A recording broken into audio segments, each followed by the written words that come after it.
Hey everybody!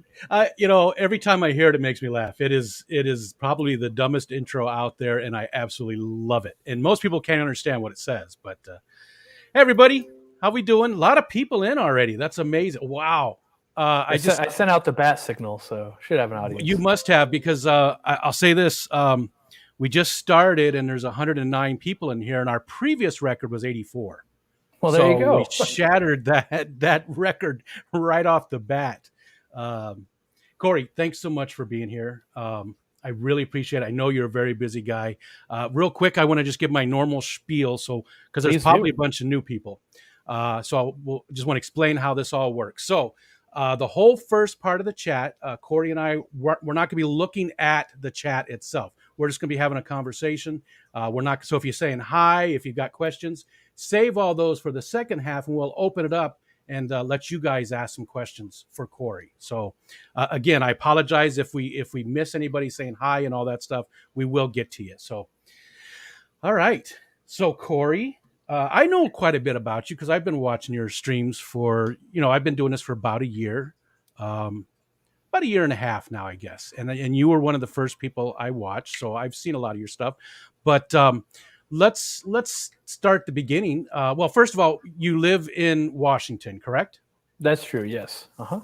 And have you always been in Washington, or have you moved around a little bit? Were you born and raised there? My whole life I've been in Washington, and I think it's pretty great. And I always tell people it's amazing. And I kind of have proof where, because cost of living is crazy high here. How could it be worth it? Then when Candy moved out, we moved her out here. Now she's like, "This is the best place ever," and I'm like, "This is why I don't go to other places. I've traveled the world, and I still don't really want to move there. It's nice to visit, but living here, weather's mild. You get lots of, we've got ocean, we've got all these great things, got lots of trees, lots of nature, and being that I found nature in the second half of my life, it works out pretty good." Gotcha. And it is a beautiful place. And I've never actually been there. I've never been to any of the Pacific Northwest at all. I've been all over the rest of the United States, but that one little section I've never been to. So it's on my bucket list someday to get up there and to go to the store too. Definitely want to go to Aquarium Co-op. Um, so, did you go to school in Washington as well, or did you college out of state or anything like that, or No, did you go to college?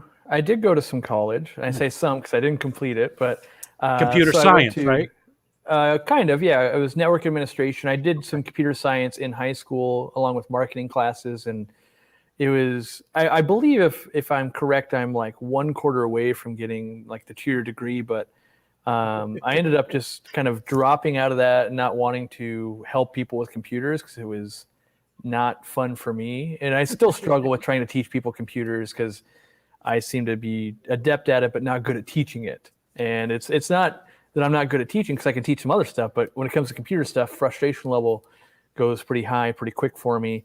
And so then I kind of got out of that and worked at like a game shop, as in like board games and card games and that kind of stuff, and did that for a while. And that's when I started starting up. I had a failed computer business. That's where I really reaffirmed that I don't like doing that. And then worked for another job and then started a pet store. And from starting at someone's pet store, that's what launched this career when I thought I could just apply my marketing to it. Gotcha. And it's funny because I retired from an IT job. I was an IT guy for 25 years, so I understand 100%. But that's the part I missed the most, was actually dealing with all the people. I really loved doing that part of it. The tech side of it was fun, to keep up on all that. But going and helping people was actually the thing I liked the most. So we're sort of the opposite sides of the coins there. Yeah. Um, so you lived there your whole life. Brothers and sisters, any? None, only child. I've got a couple of Wow. cousins that were fairly close, and I would stay at my aunt's house for the summer, and so it was kind of like I had a brother every summer. But no, otherwise only child. Gotcha. And you sort of went through your job history a little bit. Have you done so? You had the computer shop, and then Yep. you decided that wasn't for you, and you started working at a pet store right after that.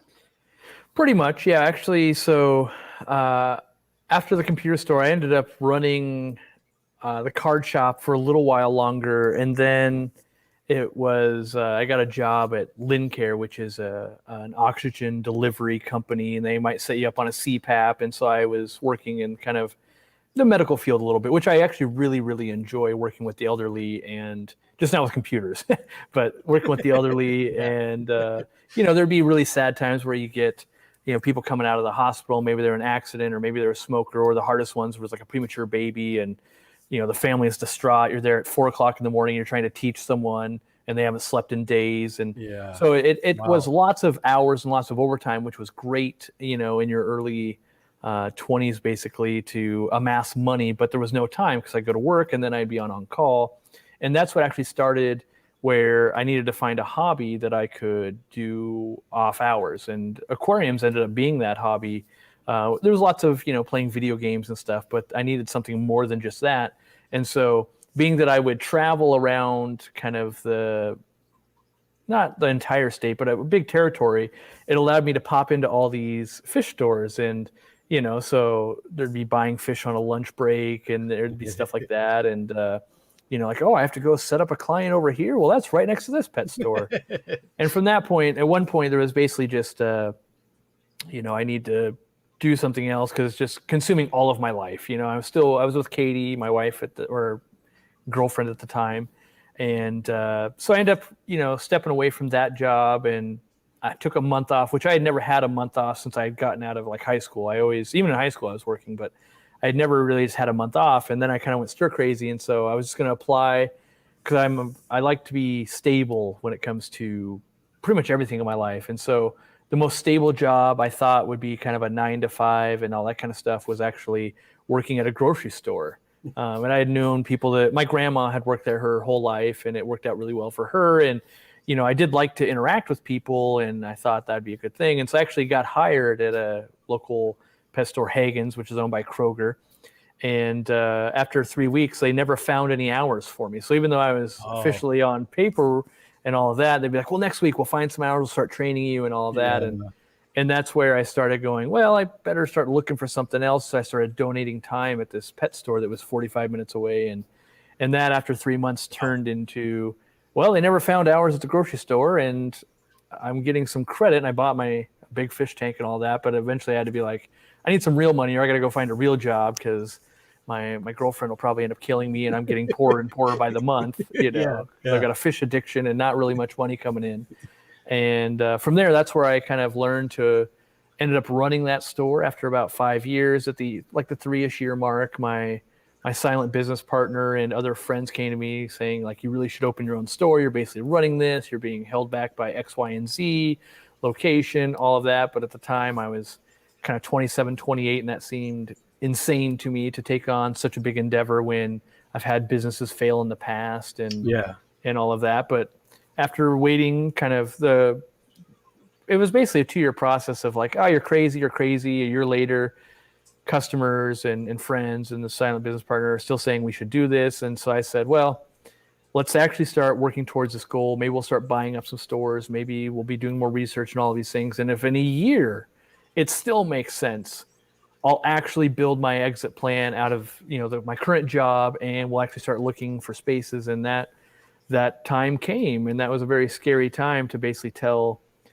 probably my fiance at the time, that like, we're going to start something that is the polar opposite of me. I like really steady stuff, and instead we're going to do something not steady at all. And hope that I'm as good as everyone says I am, because you're just a guy and you don't know, am I doing this? Am I actually really good at working in a fish store, or you just like talking to me? You're just my friend. So. And now 8 years later, I think it's worked out. Like, okay, I'm pretty decent at it. So I think you're okay. You're all right. Yeah. You said something interesting though at the beginning of that, though. You said you donated time to that fish store while you were sort of waiting for So did you know the owner of the store very well? And I mean, I can't imagine myself going and donating time at a fish store like that. So how did that work? It was. So it started out where he was the definition of a mom and pop store. He was 45 minutes away. He actually had lots of African cichlids, which I was kind of into. And he'd also have, being that he's so far away, you would get lots of trade-in of monster fish, which I was into. So I was always trying to find giant clown loaches and some other fun stuff. And it kind of just came to, wanting to see that store do better, but yet I have some extra time. Kind of like we were talking about, like, oh, you're retired and you just want to give back to the community. And it's like, well, why couldn't I come in and help clean some tanks, and maybe I'll learn some stuff, and maybe I'll get a better deal on that thing I want, and Gotcha. and those types of things. And that's kind of where it started. And then I think it really, I guess, blossomed from there. He saw the kind of the skill sets I would have, and it would blow my mind of like, you don't have a Facebook presence, you don't have this, you don't have that. It was like, there's no way to get a hold of you. And since he was a one person shop, if something went wrong, he was sick, the store just wouldn't open that day. And so, and as I kind of learned more of the ropes, he could actually like, oh, I could go mow my lawn today. And then it became more of like, well, now it's more like I'm working, not you're teaching, because there was that for a while. And so, okay, we need to actually start getting paid here. Yeah. So that's awesome that you actually had a mentor to get you going through like that. I mean, a lot of us, we don't have that kind of resource. So that's amazing. And I don't know, I'm a little jealous about that. Well, I tell everyone that wants to open a store, I always tell them, go work for a store. Yes. And I don't tell them, go do my plan. We're like, go work for 3 months for free, because that's a bit extreme. Yeah. But I always remembered, like, my grandfather, the story gets told about when he needed a job, he would just go sit at the job site every day until eventually they would need a guy and they would hire him, and he would show them their work ethic. And then that's how he got a job. And that's kind of what I've always done and I learned, you dress the part. So if you're trying to go get a job at PetSmart, make sure you wear a blue polo. Already look like you work there. And so I just transferred all those skills to this, because it was, I liked being there, and I was going to if I got paid, that'd be even better. And, no long-term thinking of like, this will be how I build my empire. It was just, sure. I like doing this. So. Yeah. That is very cool. I like the organic nature of how it sort of grew and came together. And I am a little disappointed that you didn't work at the grocery store, because I did too for a long time. It would have been something else we had in common that we could have talked about. I was a green grocer or the produce manager for a very long time for a company owned by Kroger. So, well, you can talk with my wife. She was a bakery manager, and she worked there. And I did see her in the chat. Yeah, she actually got into that after, because she was just I say that's not the right word, but she was making wedding cakes and doing all that. She was a classically trained baker and all. But we knew we needed a really stable income once I was launching the business. So she actually transitioned to a grocery store to make sure we had that real steady income. Gotcha. While my income was going to be non-existent for who knew how long. Yeah, so. Maybe health insurance and all those important things you need. Yeah, and that's, baking wedding cakes and that kind of stuff can pay well and can be very fun, but those types of businesses don't always have the infrastructure of like, oh, here's retirement, here's healthcare, that kind of stuff. Oh, gotcha. And that's a great segue. How did you two meet? And how long? First of all, how long have you been together? She'll know this better than I will. Let's see. I think we met in 2003. Okay. So I think we're coming up on 18 years. It's either 16 or 18, but we actually met online. And so, like, the website was called like Hot or Not or something. Yep, at the time. I remember that. And it seems so crazy to me that something like that could work out. And she was in college. I was working at the game store and playing lots of video games and stuff. And it just seemed to completely work out. So, she was about 45 minutes away from where I lived. And at the time we met, I was not into fish tanks, by the way. I had never kept a fish tank in my life. Wow. Yeah. So she had no idea what she was getting into, and nor did I. But and did she have any? Did she have any influence in that at all? Had she ever kept anything, or did she ever mention it, or did she have any influence in getting you into fish at all? Nope. It was one of my gamer buddies. He just had a 72-gallon bow front in his living room that always looked super cool to me. It just had basic Java ferns and Anubias and a buttload of tetras, and he would just kind of put tetras in, and he was a very organic aquarist, never would have looked into forums or anything like that. It was just like, I go to the pet store, I put stuff in, I like it. And I would always, one day I'd asked him, like, well, how much work is that? And he's like, virtually none. And he basically was not changing water, and the plants were basically purifying the water enough, and I didn't ever see any death. And so worked out really well. And that's what I got my first aquarium. And I think it's the time my wife has been the most angry that she's ever been with me since we've been together. And that was because she had come home from work or something like that. And I I had told her I was going to get a small aquarium, Oh, and we were installing a 65-gallon aquarium in our bedroom, and that was the in the bedroom part wasn't great, and then I still maintain 65 gallons is still a small tank compared to like the 800-gallon behind me. It just not what people think of as being small, but my research told me bigger aquarium was going to be easier to maintain and all of that, and obviously it worked out well long term, but in that first week I'm just pretty angry. Yeah, surprise. Yeah. What the? That's funny. Um, Video games. You talked about video, and there's another thing we have in common. Video games. I'm still a gamer to this day. My first console was Pong, back in '72. But I've had most of the consoles. I did play on PC quite a bit. I know you've talked about WoW. Yep. Did you ever play like EQ or any of those back before WoW? Played EQ yesterday. Really? Yeah, I still play Everquest. Nice. And what about yeah. Asheron's Call? Did you ever play that one? Only for a few months. Yeah, I played Asheron's Call a bit, and Dark Ages of Camelot. Yeah. Yep. Trying to think of, I mean, all the MMOs, you pretty much during the time of the progression, you would basically try and see, are they better than what I'm playing right now, because all your buddies from your guild would be moving over, and you'd have to test it out and all that.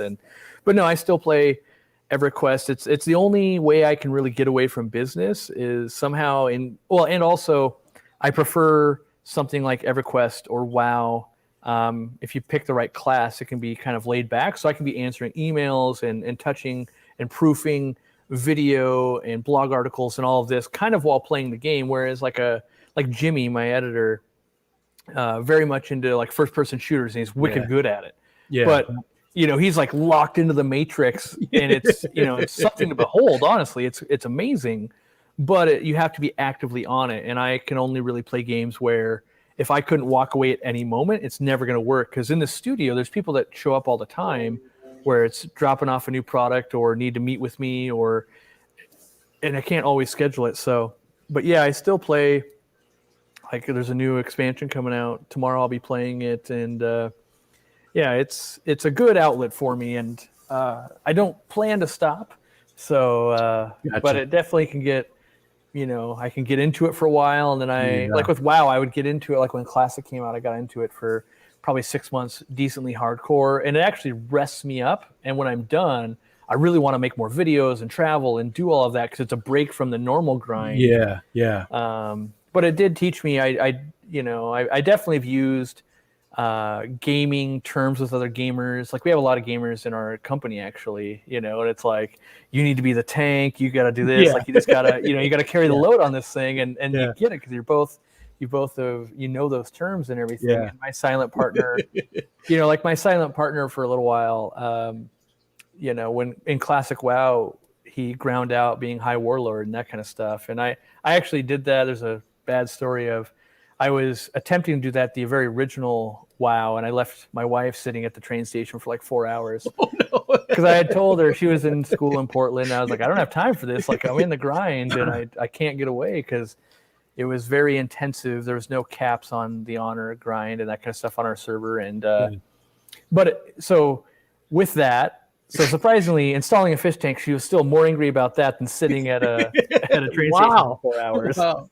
She must be a saint. I've seen her in the chat, and we've talked just a tiny little bit. And she must. There's another thing we have in common is we both are married to saints that put up with our crap. I don't want to go too deep into the gaming stuff, but what about Asheron's Call that you said you only played it for a short time? What drove you away from that one? That was the one I played. I beta tested it in 98 or 99, and I played it through like 2011, I think, when I quit. Yeah, I think it was, I think I never found really a guild or anything to really mesh. I didn't really mesh with anyone in MMO if you don't. Yeah. I think I came to it a little bit late, and so I was like, I'm level 6. And then like everyone, because I believe there was PvP in the game too. And so it was a little bit, like you're just getting mowed down and not knowing what to do. And gotcha. Yeah. The first one I ever played was actually Legends of Kesmai, even before EverQuest. So that sounds a little familiar. It was a lot more text involved? Yeah, the island. Yeah, it was more text, and then there was also Islands of Kesmai, which was a text mud. I didn't play that, but it was on GameStorm and AOL back when Okay. back when you had to pay for internet by the hour. Yeah. So it was a very expensive. I never got into Ultima Online, but that one I like too. That was a lot of fun because all the personal servers, they made it very easy for you to make your own server with that. So that was always a lot of fun. I thought that was something cool they did, especially when they sort of quit the main game. They basically let anybody create a server so you could hang out with your friends and play the game. It's awesome that they did that. Yep. Okay. I don't want to drive too many people away with the game talk, but but first person or role playing games are your bread and butter then?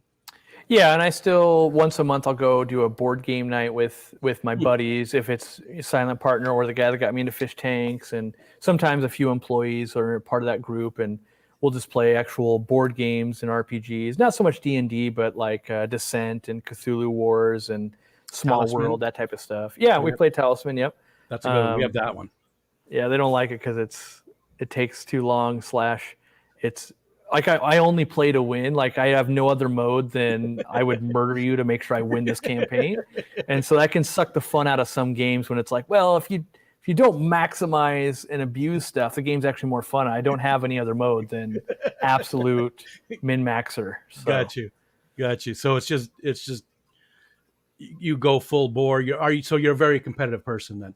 Very, very competitive in everything I do. It doesn't matter if it's gaming or business, or it could be like, oh, you're a 4-year-old and how many people can skip the rock? It's on, and it's a fault sometimes, but it's also it does drive me to do a lot of things. Sure. So. Yeah. It's definitely business wise. That's definitely a big thing. And I don't have that drive at all. I'm not a very competitive person at all. I'd rather work with people, and I don't know why. Even in games, do you play the bad guy often in games when you get to choose like a? I definitely can. I do enjoy being. I don't enjoy co-op games so much. So it's either everyone's fighting against each other, or in something like older versions of Descent or other games where there's like one bad guy and the rest are going to co-op against you. I prefer worse odds always if I have that choice. Like, can we make the game harder? Can we make the odds less in our favor so that it's more likely we won't win, because then the win feels so much better when you do. So Gotcha.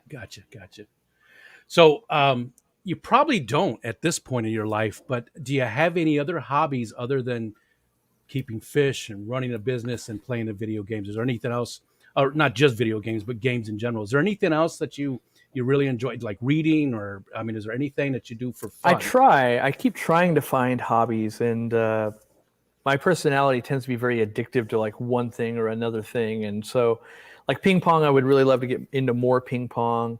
I do exercise with a trainer, but it's not really like a hobby. I wish I could turn that into a hobby. I would love it to be like, oh man, I love working out. Like, it's great. But the latest thing that's kind of, I guess I get these like micro hobbies of like, I just bought a cheap 1996 van that I want to do some more camping with, because last year I was camping with Bob and Jimmy and so that's a little bit something to like work on. And Dean got a van before me, and so we're kind of nerding out on like, well, which backup camera should we get? Can we install it ourselves? And so it's kind of a little bit keeps you preoccupied, but I don't think that I'm gonna be like, oh, every weekend I'm going camping. I don't think that'll be it. And so Gotcha. And I just do stay very busy, but I can't find the hobby that replaces what I really enjoy. When I really break it down, it's like I really love just like hanging out with people online, whether I'm playing a video game or not, low stress situations, and or being with friends, either one of those. And so but most of my friends now, they have kids and that kind of stuff, and so I don't. And so they're busy with a birthday party, and I'm like, okay, well, I'm gonna try to go camping, I guess. That's why Jimmy and Bob, none of us have kids, so we can do that kind of crazy stuff. I did enjoy those videos too. Bob's channel, what was it? Get Outdoors. Yeah. Hopefully we'll do a little bit more of that, and just we got some traveling coming up, but then after that nothing's scheduled, so I'm hoping we can do something like in the first week of November. That's what I'm hoping. Not too cold up there, and that by that time. No, but we like it. So again, just like in video games, I want it as hard as possible. So we enjoy it more when there's snow coming down or rain or something to make somehow. There's something in life that when it's miserable, but you're miserable together and getting through it. It's actually Yeah. enjoyable. I don't know why that is, but To it's overcome yeah, those things. Yeah. yeah. I mean, obviously, most of us in our normal day-to-day lives, I think we live a pretty cushy life surrounded by fish tanks and warmth and all of this. And to get outside of that element, it makes you, when you come home, all of a sudden you're like, heat is amazing. I come back from Yeah. Peru, showers with warm water. Yeah. Wow. I get you. Yeah. Oh, excuse me. You gotta stay hydrated. That's what people don't know that don't be the speakers in live streams. Like you get hoarse after a while if you're not like constantly drinking. Well, and I have an illness that affects my eyes and my throat and stuff, and so I've always got a drink, and I go through sometimes a gallon of water during an hour live stream. I mean, I just I have to do it. So let's see, we're right about halfway through. How are you on time tonight? Do you need to end right? No, I got plenty of time. Yeah. Okay. Well, then let's go a little bit farther, and then we'll open it up to the chat. And again, there's 191 people in here, so we went past our record by 110 people roughly. So that's amazing. Hopefully, some of them will subscribe and check out some more stuff. That'll help you out. And I always tell people, you can, subscribe now and taste the content a couple of times because it's free to unsubscribe. It's not like you got to make that commitment. You can never hit the button off. That's what I do with a lot of creators. Especially fish creators, like, well, let me subscribe, and then some stuff will hit my feed, and I'll check in on it. And if I like it, they stay on there. If I don't like it, like, yep, that's like the 6th or 7th video I'm just not interested in. Like, all right, I tried. Gotcha. And for all the new people, I'm actually a pretty new fish keeper. I've only been doing it for just over, it's been about a year and a half now. I've been keeping fish. Again, I kept them when I was a kid. So I don't have a lot of knowledge to give people, and I don't give a lot of advice and stuff like that. But I do try and do these interview streams as a way to give back. It's my way to give back, because there's a lot of very, very intelligent, very great fish keepers that are giving us advice left and right. But we don't really get to know a lot of the people behind the scenes a little bit. So that's what this is all about. And on that, you talked about not having kids. Is that something, and you don't have to answer. I know she's in the chat. Is this something you guys have talked about and something you might do in the future at some point, or you just don't want kids? I would say we mostly don't want kids. But if we do have kids, because we're open enough to the idea of like, you only know what you know until you don't know it. And so it's like, we could be 5 years older and aquarium co-op is huge and I've retired and everything's amazing. And we decide it's time to, like, we would adopt some kids. Gotcha. And, all of our dogs are adopted and that kind of stuff. And we just go, well, if someone or some dog or something needs a home and we're looking for that thing also, why not be like, we could just do that. Yeah. And that being said, if my wife changed her mind or something, we can go in a different direction. But I think we've always kind of been on the same page of let's make sure that our lives are set straight and everything, we're getting what we want in life, and then we can bring in others. And like for me, I kind of feel like I have a big family because I really treat the aquarium co-op people is I have to provide for all of them. It's not, like we basically never lay one off. If it gets slow during the summer, we find ways to make sure we're paying, because we know you've got rent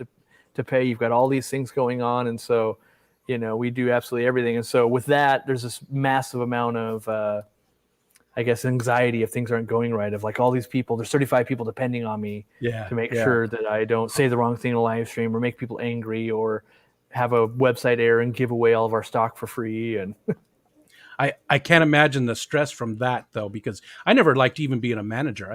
I was a manager at different times, had a crew or, whatever. Yeah. And I hated it. I'm just not good with letting other people do stuff. As far as, delegating things like that, I'd rather just do it myself. And I'm just not good at that. But I can't imagine the stress level from, it's got to cause you some nights where you have trouble sleeping, just thinking about, geez, I have all these people that I'm responsible for. And yeah, you guys are pretty stable. Like you said, stable. We're stable. Yeah. But there's COVID things, there's mandates, there's things where it's just like, oh my gosh, what are we going to do about this? And really, it's the gaming. If I can get out enough, then my brain can actually start relaxing, and then I can come back and look at it and not be stressed out. It's when you dwell on something of like, what are we going to do about this? I don't know what to do. And that the stress was crazy high when COVID first came out, and are we going to have to shut down our retail store? Is the warehouse going to have to shut down? And so you're doing all these exercises with accountants of like, how long can we go before I have to lay people off if we were making no sales? And what if happens in this scenario? And at what point do we have to start letting this happen? And so you're spending weeks crafting these plans that may never come to fruition, but they're all doomsday scenarios and things like that. And so it is very stressful of like, okay, well, if they did shut down the retail store and we couldn't do our warehouse, we basically could have kept everybody on for 3 months.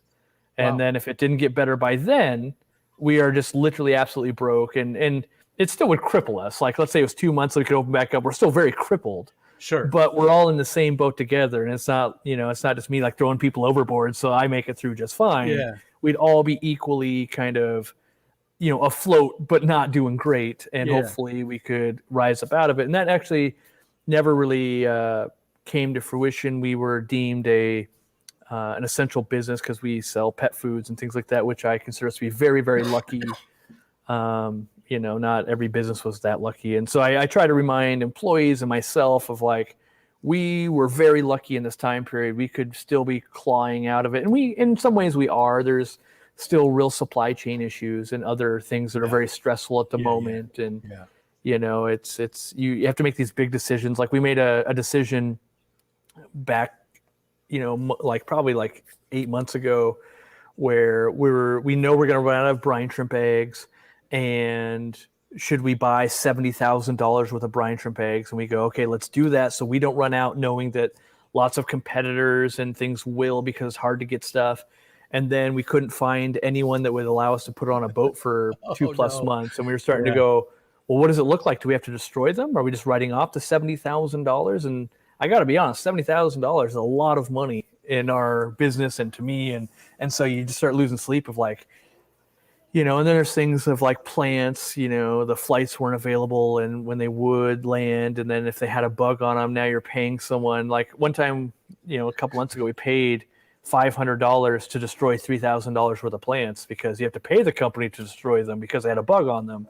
And you're just going, this is a complete loss. And, so it can be very stressful at times and also crazy rewarding at times too. And so that kind of levels out, but on any given day, it can go one way or another. And now I'm not going to sleep tonight worrying about you guys. And I know people have asked that. I saw that in your stream the other day or whenever last time was. Do you have, when are the brine shrimp eggs going to come back in? Do you know yet? Or I wasn't trying to talk too much about the aquarium co-op, but I can't help it. So, so if everything goes to plan, brine shrimp eggs should land at the U.S. port in about the 18th. Okay.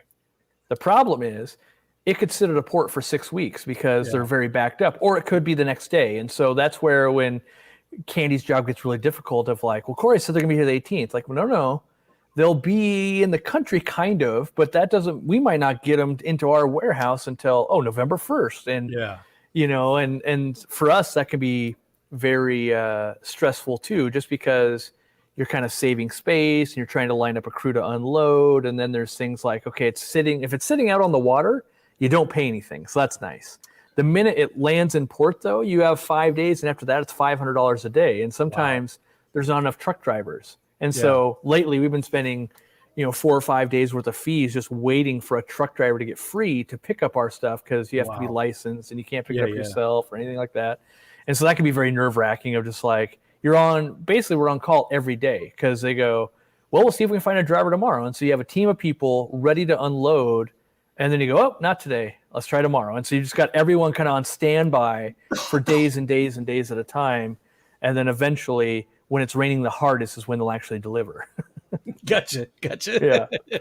Well, I need some. So, it's all about me. We should have a few in stock. We actually found some as we were clearing You out the shouldn't have said entire that. freezer. You should have told me that after. I could have gone and got some. They'll be gone by time. Well, that could be. I think that we found about 200 cans or so, Oh, which okay. isn't a lot for us. Yeah. But we haven't, and this will be the first time we've ever announced it anywhere. So there should be some left to get some, and we're hoping people would just find them, and be like, "Oh, sweet, they're back," and hopefully that would fill in, and so it just looks like we already have them. And then, but no, the big old shipment's still supposed to arrive.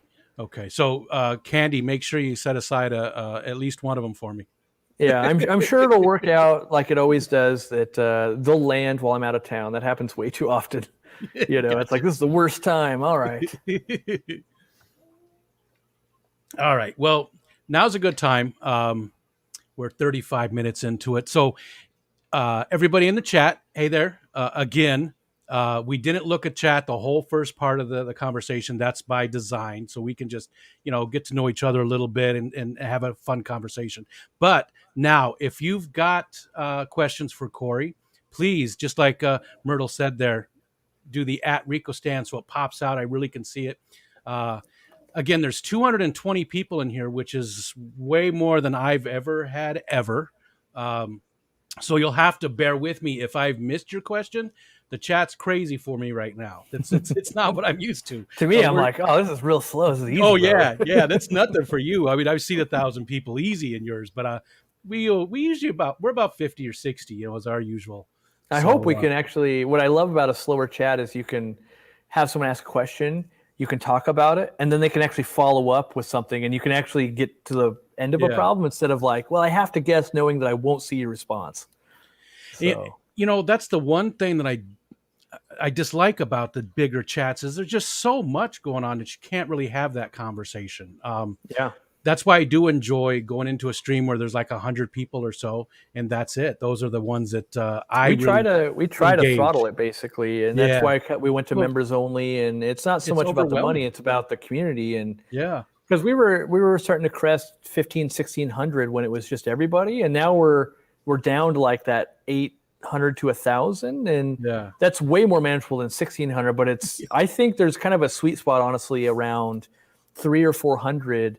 It's still a fast-moving chat, but you can still see follow-ups, and there's enough people there that there's always like another good question to talk about. Whereas if you get down to like 42 people, now it can be a little slow of like, okay, looking for something to trigger the next, the next thoughts here. Yeah, a lot of what I do is talking to the chat, so I'm good with 50 or 60 people. That's my manageable. Okay, so I'm up here at I'm at 707. We got RB Animals and Movies. That's Ricky. So that's where if you've asked a question before Ricky, I did not see it. That's where I'm going to start at. And Ricky would like to know what your favorite movie or TV show is.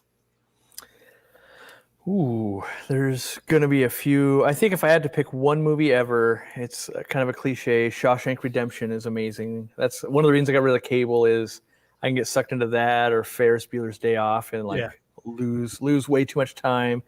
As far as a show goes, we've been rewatching some lately, but I really, really like The Wire. That's one of my favorite shows ever. Never watched that one. Yeah, I don't do dramas very much unless they're fantasy based or something. Yeah, I pretty much only do drama. Oh, see, I like the lowbrow. Drives my wife nuts. Yeah, she loves comedy, and I just like, I have no attention span for it. Like, it can be on in the background, and I can be working, but if I'm watching something, I need that drama. Really? Yeah. I like movies that don't have a happy ending, which I realize Shawshank Redemption does have a happy ending, but I hate it when I can basically like, and here it comes together. It all came together, and everyone's happy. It's like, well, that should only happen like half the time, and yet in Hollywood, it's like 98% of the time. It is, but I think we need those feel-good moments to get away from a lot of stuff that is happening in our lives. That's definitely true. Yep. So, let's see. We got Matt F. Oh, talking about he accidentally got timed out. Excuse me. Ryan from Natural Aquariums is saying, can you please ask Cory about the 800-gallon tank? It looks a bit cloudy right now. Maybe just be the lighting. Yeah, let me see. If I would say it's mostly lighting. Like in person, it doesn't look as cloudy as I'm seeing it here. It's not 100%. I think that one of the bigger differences is I've already fed. A lot of times I don't feed till after a live stream because like a lot of clams go in there, and I'm actually testing some new foods from Extreme, and so without walking over there and seeing like, oh, did it cloud up a little more than normal or something like that? But no, I think it's definitely an optical illusion kind of going on right now. Gotcha. Okay. Bex is Cory. What's your favorite game from the Legend of Zelda franchise? Have you played any of those? I have played them, but I would say, what is it? Probably whatever the version on Super Nintendo was. Because I would have played that. I played lots of Marios. I was really kind of a Mario nerd. And then, like, once 64 hit, I had Legend of Zelda for Nintendo 64, but I ended up just playing, like, way too much GoldenEye and other competitive games that... like I was more into kind of the single player RPGs in like regular Nintendo, like Ocarina of Time was amazing, Final Fantasy 1 was amazing, and then I think I just kind of evolved out of it a little bit. I think my mom played Zelda more than I did. Does she still play video games? She does. She actually just bought a like whatever the latest Xbox was, and she wanted me to get one. I'm like, I just don't think I'm a console gamer anymore because I literally have to be able to just alt tab, or like right now I have 6 screens, but I have to be able to watch different things going on and then also just like instantly hop on like, oh, yeah. I have to walk away. And in console gaming, while you can pause, that's solo gaming. And I don't do very much solo gaming. I like to be with other people, and typically on a console with other people, it's all real-time first-person shooters, and that's not I gotta pause for a minute and work on this type of scenario. Gotcha. I am a console gamer. That's it. That's all I do. I used to game all on the computer, but now it's all console, and I only do, like RPGs and solo play. I don't play with anybody else on there. Yeah, I feel like the transition for me that I never made was once consoles went to dual joystick. Like it was never native, and I never made that jump. When I'm like, I was already kind of a PC gamer. I'm like, keyboard and mouse just better. Yeah, master race. That's right. Jay Oliver, how are we doing? John would like to know how many summer tubs you did this year, and how did they do? I did none. Outside because the move and well, I'm still supposed to work with some piping for the drainage because it's kind of just draining in that area right now, and we need to actually run pipe longer. And so it was one of those, well, I can start the tubs once I get the drain in place, but I don't want to fill up all these 100-gallon totes and then have to move them all when Dean and I might plumb any given day. And it just kept happening where like every couple of weeks there'd be like, oh, Dean's got to do something. Oh, I have to do something. And then, oh, we're both going to Peru. We come back. Oh, Dean had to move a couple of people. I was busy. And so we're actually hoping to start it after we get back from Florida. But, that the season's already done at this point, which is... Yeah. I just brought mine in this week, too. And I was actually a little late. They weren't... I didn't do a good job. And the Peru thing, great. Absolutely love seeing that. The only thing that I was disappointed in was that Corvus didn't... take a nosedive into any mud or anything. That was the only thing I was looking for. Yeah, he was being super cautious when we were out there, which rightfully so. There's everywhere you look is something that could just kill you, and so it definitely, you're trying not to die just from probably having to go to the bathroom a bunch and dehydration and all of that. And then, my biggest fear whenever I'm there is you slip in mud and your hand just goes straight into a stick, because that's such a likely scenario. And I've had lots of close calls where because when you slip, you can't control your body, and so you grab things. Yeah. And I've grabbed like palm fronds and stuff, and you open your hand, it's like you just grabbed a porcupine, and now you're pulling them out. And then I don't know if it made it to video. I don't think it did, but there were times when like Segundo and Juan Luis, who were kind of the guides or with us Peruvians, they would go barefoot and things like that. And Randy had this happen too. And then you'd step on a palm frond, so now you're sitting on the side of the bank pulling things out with water that could totally infect it, and you don't have any kind of supplies, and this thing's going to get wet 3 more times a day every day, and you can't even, there's no clean water. Like the stuff that comes out of the shower and the sink is literally water pumped from the Amazon. So there's no clean water outside of drinking water. But even that, you're kind of not rationing, but you don't want to waste it because everyone's drinking copious amounts of fresh water. Yeah. So it's not glamping by any means. Dakota Smith, suggestions for Blackbeard algae treatment. You know what? Dakota, I'm really sorry. We're going to actually skip that one. I don't want to do too much fish stuff. Again, just because, Cory does answer a lot of fish questions in his streams and stuff. So let's try and keep it, more about Cory and things in his life as opposed to. We've got a blog article and a video on how to treat Blackbeard algae, and Candy can link that or something like that. Yeah. And if you still have a question after all of those, hit us up in email or the next live stream and we can address that. Or check out the forum. Great. The forum is great. A lot of very intelligent people there really know their stuff. That's a great place for those kind of questions too. The forum's a lot of fun. Richard McCarthy would like to know what it would take Cory to open a store in Vancouver, Canada. Probably like an entire change in tax law. Like we dip our toe in basically Canada, and there's so many laws you don't even know exist until you're actually trying to do something like that. And then just the hiring of Canadian tax accountants to deal with American taxes and Canadian taxes. There's not even that many firms that want to do it. Like these are giant corporation type. Like, oh, we handle Ford and that kind of stuff. And so their fees are insane.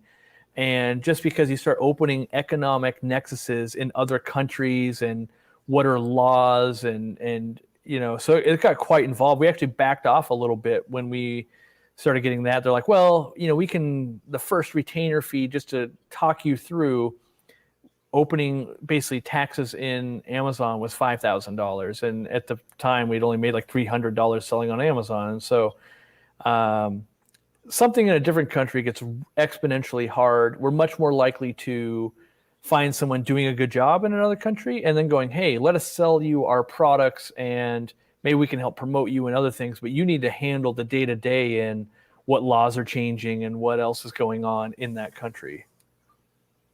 And to piggyback on that, I know people have asked us a lot of times, any idea that in the future you'll do a New York store or something like that? I know you said you got to find the right person and it's just so much to it. Is it just something in the back of your mind that possibly could happen in the future, or is it pretty much a no? I'd put a lot of money that it's a no. Okay. I like there's Twin City Guppies where if prices hadn't skyrocketed on everything to import, we were going to try to wholesale stuff to him as a pilot store. And so you could start selling our products and see how that goes. And, and we can start seeing what would the load be if another store was selling our product. But then, oh, well, I read here, you go to aquariumcoop.com and you ask Candy about how to use this. Like, does that make sense where, okay, yeah, we sold 1,000 more units, but how many more customer service things? And does that still net out to, it was profitable at the end of the day? And so we definitely want to start doing that. And we want to hopefully make that kind of stuff make sense. But it also takes a lot of capital. We have to have, we were looking at bigger buildings so that we could have a wholesale side to actually put a team there to go, hey, get that order ready, get it shipped out. Offer the support. What happens when something goes wrong? They need updates. We need to collect the money appropriately. And so it ends up every seemingly little thing becomes a giant thing. And then there's just things like New York would never happen because of the way the tax structure works there. So like California and New York are dead in the water because our accountants basically, it changes our status. So we go from, yes, we sell stuff to, we ship it into New York, but the minute we'd have a physical location, all of a sudden, if we sell, $500,000 worth of stuff at a tax rate of 3%, if we were physically there, it might now be 10%. And it's not just from what you sold in New York. The minute you put roots down, that 500,000 over here also gets taxed at 10%. So the minute we put our feet down somewhere, it literally might be like, well, you owe us $50,000. Like, why?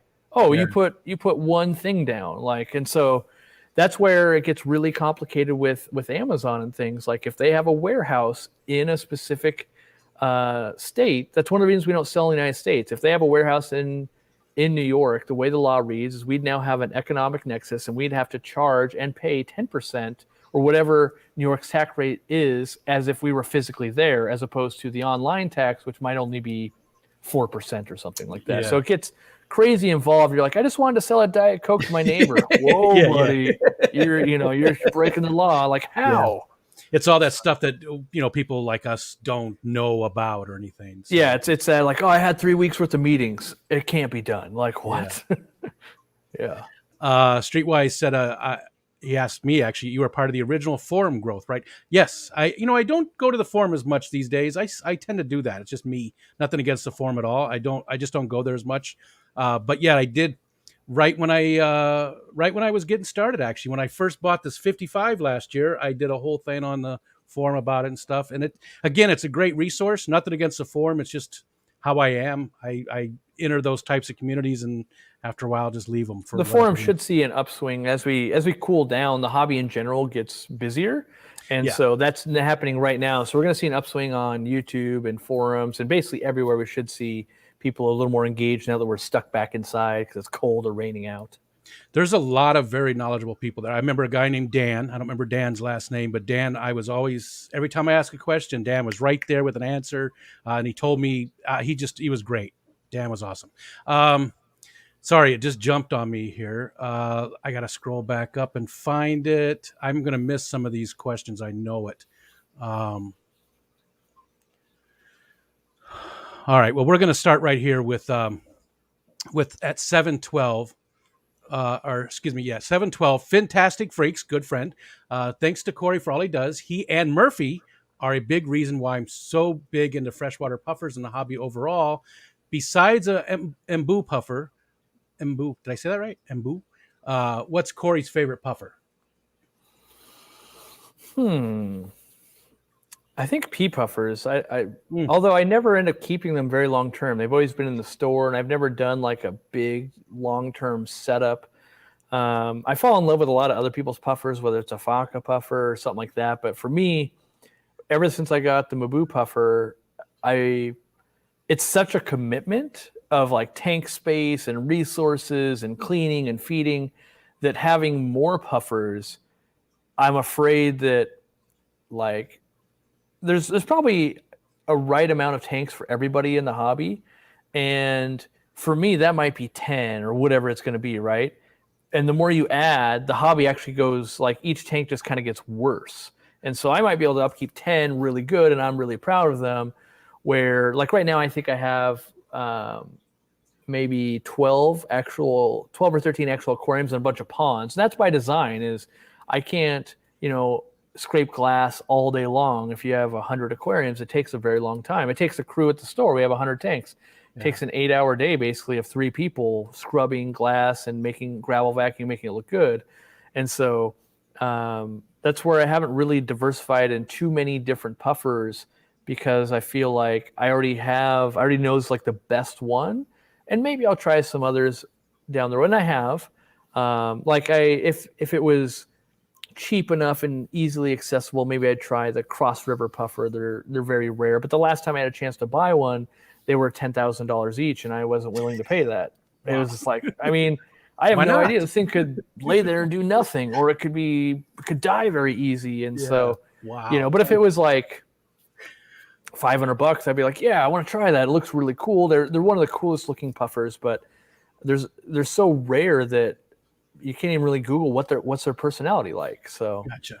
And that's a big part of it for me is, does it, Lady Bird will come up to me every day when I walk over to do I get to eat? What's going on? And that's a big part of it for me. So yeah. I like the pea puffers too. I have some of those. Absolutely love them. Barbara Jackson would like to know, would Cory play Mario Kart with or without the bumpers? With the bumpers? I'm trying to think of. I think I've only played Super Nintendo and Mario 64. My wife loves to play it. I'm trying to think of bumpers. I don't think I've played a version where you can't just like on the air levels and stuff just sail right off the side. So I guess if we're talking like real life type of like go-kart thing. I don't know. I guess I'm not as hardcore of a Mario Kart guy as I should be if I don't know about bumpers. I don't know what version that came out in. I haven't played it in forever either. When my kids were little, my oldest son's 30, so when my kids were little, we played a couple of those together. But they're fun, but not my favorite. Yeah, competitive. That's the problem. My wife and I don't play because I'm too competitive. Gotcha. Yeah. And with the kids, I always was too, because I wanted them to be better. So my wife was always like, why don't you let them win? Because I never let them win. But now my son, like we play Age of Empires 2 when he was little, and I would just slaughter him and our adopted kid son too. The two of them versus me. But now he kicks my butt every time, So, I wanted him to be better. Well, I wanted him to learn. I believe in life, and whether it's game, like as in video games or tennis or chess or business, when you compete against someone that's better than you, you try to ascend to their level, where if you're playing with someone who's worse, you actually don't progress. Like if anything, you kind of regress. You find like, oh, you typically walk through this door this way and I can, get the kill this way. That actually makes you a worse player. Yeah. So I usually that's why I'm always trying to make a game harder. I'm always trying to make it impossible odds, because those are the times when you can figure things out and actually get better at the task you're trying. And so Gotcha. I find a lot of, when the power's out and I got to get packages out the door and it's snowing and all of that, I tend to thrive there because I enjoy how difficult this is. Whereas Gotcha. it's a normal day, it's kind of boring to me. So Gotcha. That says a lot about your personality right there, and why you're where you're at with your business. I mean, that just 100%. I can see how that translates into being a go-getter. I can really see that, and it's something that I've never had. And at this point in my life, it doesn't bother me that I don't have it, because I'm retired. I don't need it now. But back in the day, it bothered me. Sarah Woodring would like to know, she's going collecting at the ALA, and she said, is there anything specific that you would recommend wearing for that collecting part of it? Yeah, so I've collected before in Florida and obviously other country, like in Peru. But in Florida, what I recommend is, it depends. Like if you don't want to look like a goof, or if you're like, I just want to be as comfortable as possible. So if you don't care what you look like, get a giant floppy hat so there's no chance of getting like a sunburned neck, because that sucks. I had that happen. But I would just wear like whatever shoes you would mow the lawn in. Those are what I would wear shoes wise. And I basically always do. Whenever I go to Peru, it's like, where's my lawn mowing shoes? And then I decommission them from lawn mowing, turn them into shoes that I will leave behind. And then if you can get like some quick dry pants, it's kind of nice. You can wear jeans or something like that, but keep in mind the way it's going to work is you're going to get in the water, hopefully, because that's the fun part. You get in the water, you catch some stuff, you're having some fun, and then you're going to get back in a van. And the more of that water you can kind of shed off, the drier and the more pleasant it is driving 20 minutes to the next location. And so I typically buy like one set of kind of quick dry hiking pants or whatever you want. And then I highly recommend a long sleeve shirt. And that's, again, you start having so much fun. Think back to when you were 12 and you were at the lake or the river, and then you had that one time where you got way too sunburnt because you didn't think ahead. And that's kind of what it's going to happen, because you'll probably just be a kid in a candy store. So even though it looks weird and on video people are like, why do they wear this and that? It also protects you from cutting yourself, because you're going to be digging into sticks and you're going to be doing all this kind of stuff. And you might slide down a hill and you'll be glad, like, oh, it just roughed up my shirt a little bit and not my arm for the rest of the weekend. So yeah, I mean, a floppy hat is nice, or you can just go with, a baseball cap if you feel more comfortable. Definitely get some sunscreen on your face. And another reason that people don't think about is you can't really sunscreen up all your arms, because the minute you're handling the fish, you're killing them with your sunscreen. And so you want to protect, and like in Peru and stuff, we'll buy like SPF 50 rated clothing, because you can, at the equator, you can get sunburned through your clothing, which is crazy to have that happen where you're like, I was protected, I thought. But yeah, I would say just, wear long sleeve everything. One of the cheapest shirts that you can wear is a dress shirt. They dry really fast. And so a lot of times people will go collect an old dress shirt. So they got a stain. Like, you're going to be covered in mud and gunk from head to toe anyway. So stuff that's kind of expendable and just one quick drying set of pants is what I'd go with, and wear socks. I highly recommend wearing socks because pokey stuff happens otherwise. Pokey stuff. So I was a big kayaker, not so much these days, but and I can tell you, no cotton.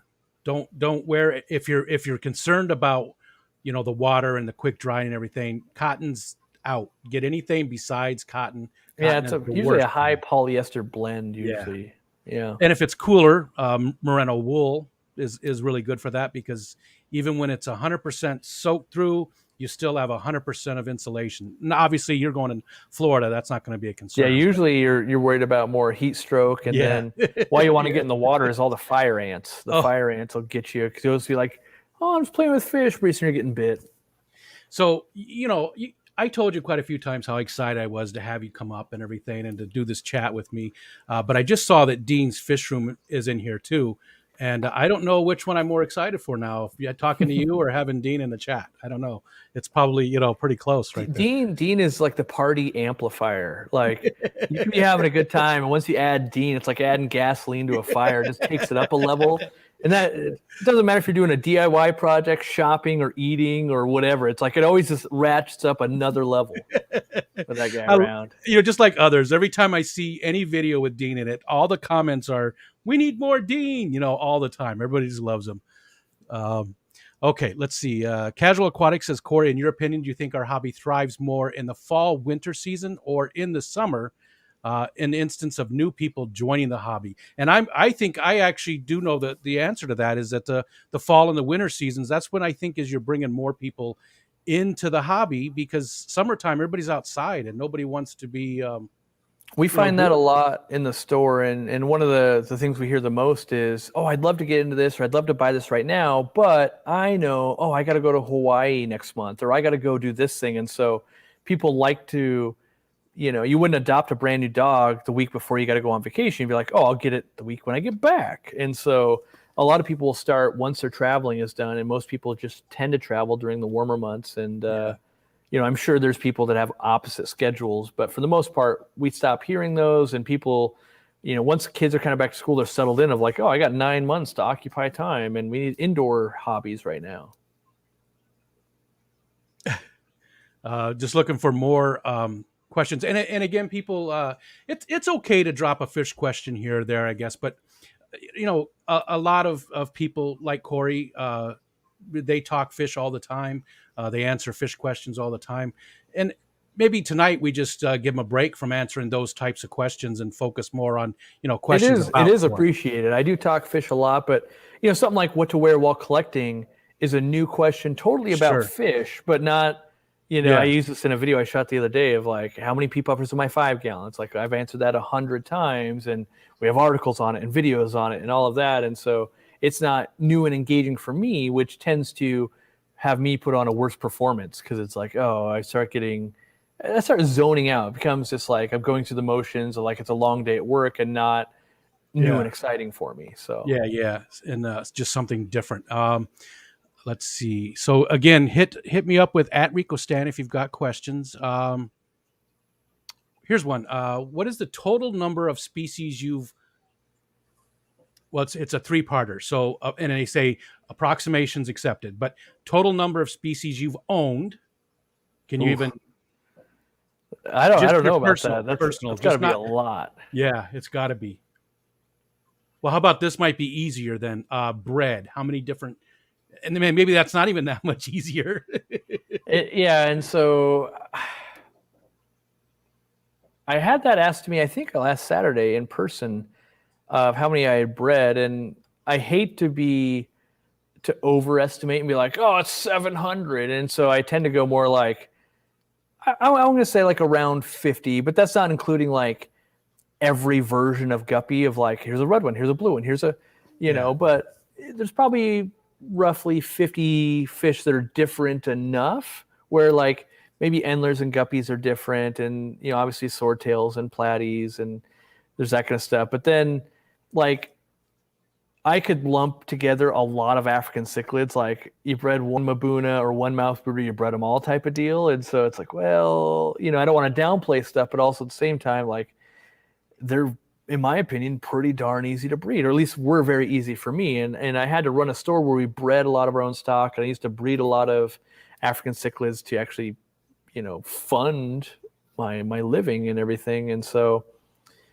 yeah, I don't know. I've probably bred as much as anyone can that isn't like Tetris Danios and barbs that are egg scatterers. So if there's a way where it'll lay the eggs, and then there's also pet projects that you like at the store I worked at, you might get something in and like I never bred at home, but we intentionally would breed at the store like Frontosas or Nicaraguanese cichlids. Like they're very fun in the fact that their eggs don't stick. So you spawn them in a clear plastic bowl.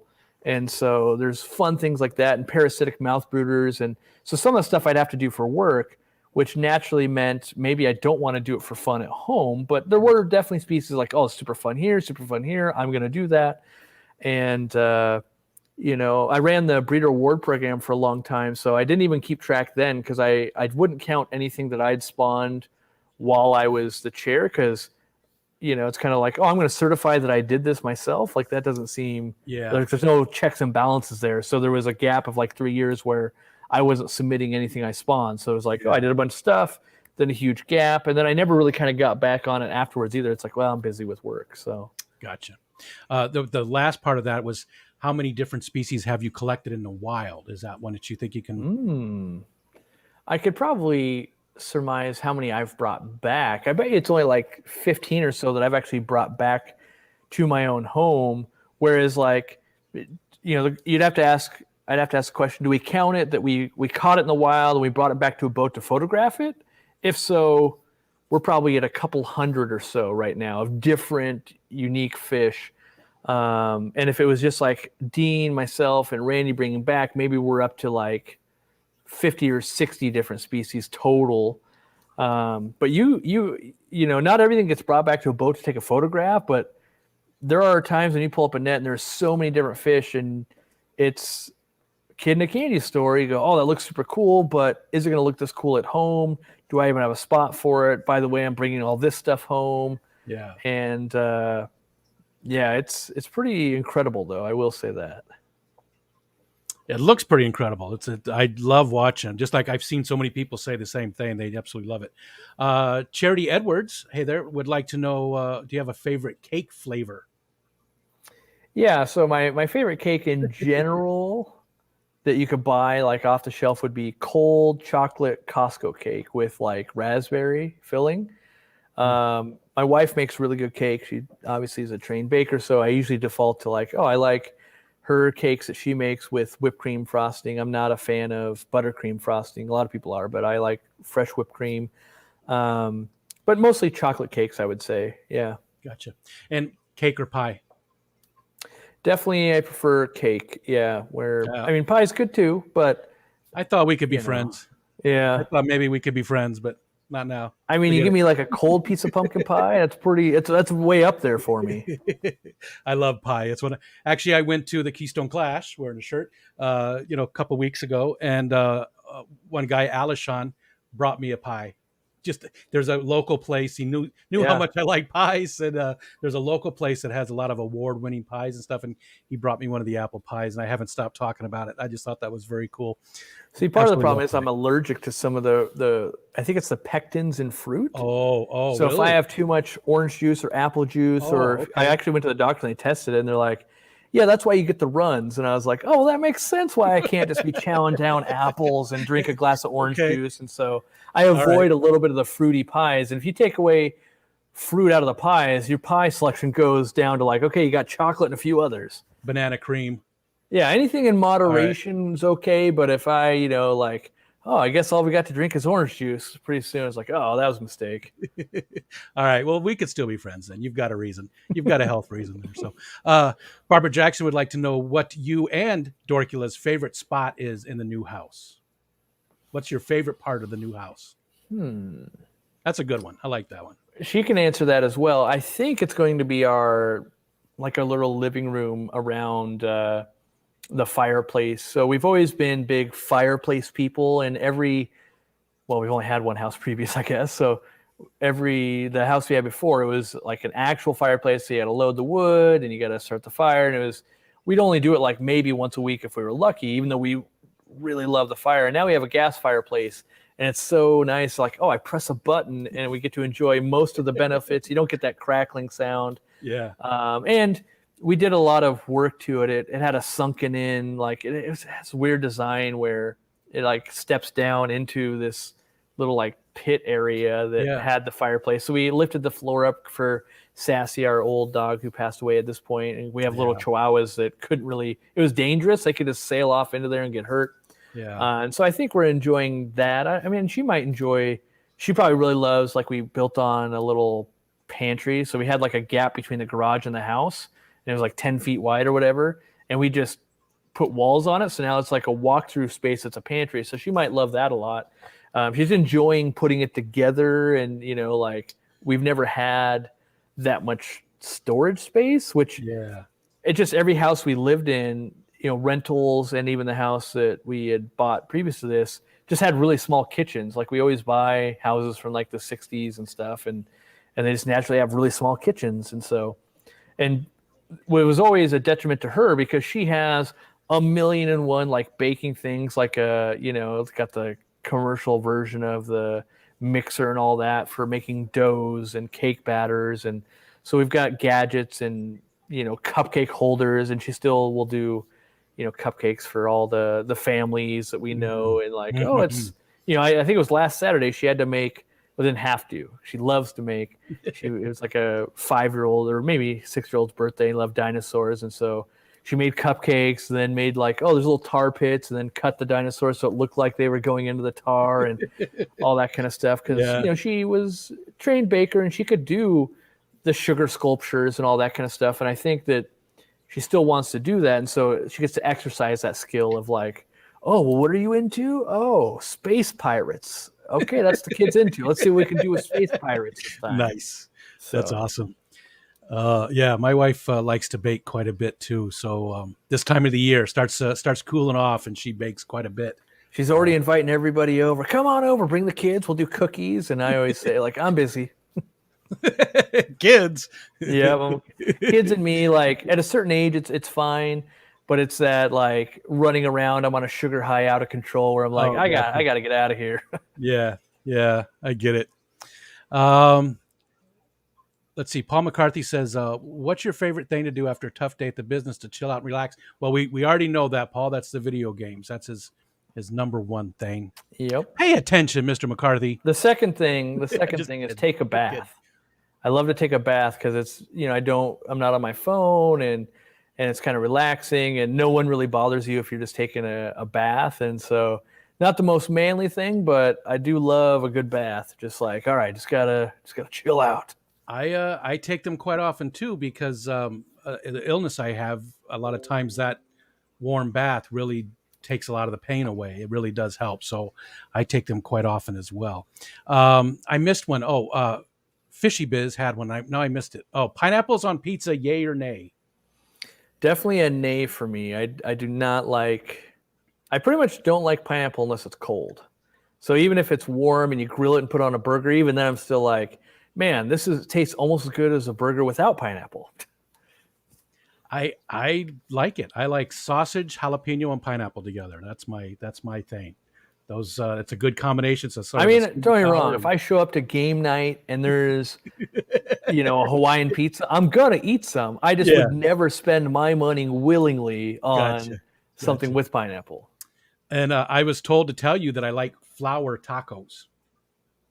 Oh, as in like the taco shells, or as in like soft shell. It just says flour tacos, so I'm assuming the flour tortilla. I do like ones flour. Actually, I like them as a soft taco. I like it. So you don't like those, or? Well, I just consider them to be burritos. But if you were to fry it up in a taco shape, sure, it's not bad. It's gotta be crunchy. Yeah, Dean tells me how he used to make at one of the restaurants. They would make flour tortilla chips, and they were just amazing. And I've had not his, but I've had them, and I have to agree that they are kind of amazing when you deep fry basically flour tortilla. Yeah. Those are good. Let's see. Fantastic Freak says and we are an hour and 15 minutes in. Just, give me the heads up when you feel like you've had enough. Yeah, I'm good just because normally this time is Yeah. slated for me to I should try and live stream if I can. So I don't Yeah. have any prior commitments. So I'm Okay. I also realize that if you need to I need to cut it at the end, do that too, because sometimes that happens where it's like, oh, this went on way longer than I was expecting either. Well, Lisa from KG Tropicals, we talked for 2 hours, and I've done now. Some of the people in the chat, I'm not going to call out names. They know who they are. They'll do sometimes a 5 or 6 hour stream, and Sure. I've done. Ed and I did a 3 hour yesterday. I mean, we do 3 hour streams quite often. So I mean, I usually do at least 2 always, and way back when I was back when I was your age in the game and it was still new and fresh, there'd be 8-hour streams and stuff like that. And now being 5 years later of live streaming, it's like it's not a race, it's kind of a marathon of just kind of trying to stay engaged and all of that. And there are times when things are just really fun. It does go a very long time, and usually what happens is conversations will peter out and they go, okay, well, it's been a good time. Yeah, it feels naturally like the right time to end. Yeah. And real quick, while you said that, how long, if you remember, how long did it take you to hit 1,000 subscribers from when you first put out your first video on YouTube? Do you remember? I have no idea, because at the time that wasn't a requirement for anything. So it wasn't you were definitely trying to grow, but I think if I remember right, and it gets foggier as time goes on, but I think I made a bunch of videos, and by a bunch, I mean like a handful of things. And then I kind of stepped away for a bit. And then when I came back, I think it was just like, oh, it's 1,200. But it used to be a lot easier to get subscribers. It used to be way easier than it is now, because now YouTube will do the same thing for someone, whether they're subscribed or not. If you're watching the videos, it'll keep serving them. Well, that didn't work that way back in the day. If you didn't click the subscribe button, you'd never see that person again. And so people were more apt to subscribe. Yeah. And so I think I kind of went from 0 to 15 or 1,700 kind of accidentally. And then I made a bunch of content again, and we had to move, because we had already started the store and I was busy, but we had to move. I think we were buying our house. Yeah, we basically were going to we need to buy a house. And so I had to shut the fish room down. And in that 6-month period or whatever, 6 or 9 months, whatever it was, where I wasn't making videos, but I was still running the store, I had gone from 1,200-ish to almost 27,000. And it wasn't until I went to the aquatic experience in November where I realized that, oh, this was a thing. Because it was you see a big number and sure, there's some comments and some stuff, but you're still day to day in the store grinding. And then when people were like, oh my gosh, you're aquarium co-op in a different state, it was whoa, okay, this might be way bigger than I'm thinking. Because I went, back then at Aquatic Experience, I wasn't going as oh, I'll have a booth or anything like that. I was just going because I need to get out of my store for a little bit. I'm going crazy, and I'm a fish nerd, so I'm going to go to this convention. And that's when it was hit me like a ton of bricks, where it's oh my gosh, people are coming up to me wanting to talk. And no longer is it me just being an incognito fish keeper. Not that I was trying to be incognito, but you don't know what that is until you lose it. Yeah. I can't just go into a store and be oh, I'm just killing some time. It's always getting spotted by someone, and it turns it into oh, how's it going? So was the Aquatic Experience the first place you went where somebody recognized you? Yeah, I think so. From YouTube. Yeah, I think so, because more still very often, most people that go into our retail store have no idea about our online presence, because they're just I go to a local store and I do my thing. And there are a bunch of people now that know, but they usually found us online, and then they come to the store, where it used to be very organic of well, you're just the store in my town. I go here. And you'd be we have a billion videos and ways to learn. I don't do YouTube. But now YouTube, years forward, everyone knows what it is. They utilize it all the time. And so it's become this different animal. But even still, we put on an event, right? And we were asking everyone to put a name tag on with their YouTube name when they walked through the door. And there's plenty of people that are oh, I'm not on YouTube. I didn't know you guys were on YouTube. They were just there because we advertised the event in the store. And so there's still... Nice. It still makes me wonder how much more people are there to bring into this community and the hobby and all of that. When, everyone assumes, everyone working for me, of oh, well, everyone will be on YouTube. Like, nope, there's still people that just in Yeah, their local communities. gotcha. And I wonder how we get the word out to all those people too. Those Yeah, people you that are hope maybe that on the an fringe. event. Yeah, you hope an event like that, like now you're mingling YouTube people with non-YouTube people, and maybe a friendship builds, and then they start doing it. But I have no idea. That's still a real new Yeah, concept. So yeah. Because I love that. I when I do any live stream, which I do quite a few, I'll see a new name in the chat, and I always make sure to say hi, and it's a thrill. I love seeing that. Oh, and I did get noticed once. I got recognized once, which was so weird. I had gone to a fish swap in Syracuse, New York. It's not too far from us, and somebody came up to me and said, "Hey, I just watched an interview you did with somebody," and I was like, "Really?" yeah, It was a weird thing for me because I don't know. I'm just not. I wasn't expecting it, so it was weird. Um, so, if Cory was in a movie, would you rather be the hero or the villain? villain for sure. Yeah. Yep. And CJ Black, hey there, says a likelihood that Cory will be adopting a mid to large size dog. You like the Chihuahuas? We do too. We have a beautiful Papillon Chihuahua mix. I say the odds are fairly high. I have kept, medium to large size dogs, and I've kept all sizes of dogs. These Chihuahuas that we have now were the first, basically, pets that my wife had ever had. She had a bunny growing up because her sister was allergic to like everything, right? And so even the bunny couldn't live in the house or anything like that. And so dogs were a new leap for her. And now she's like one of the biggest dog people on the planet. She absolutely loves them.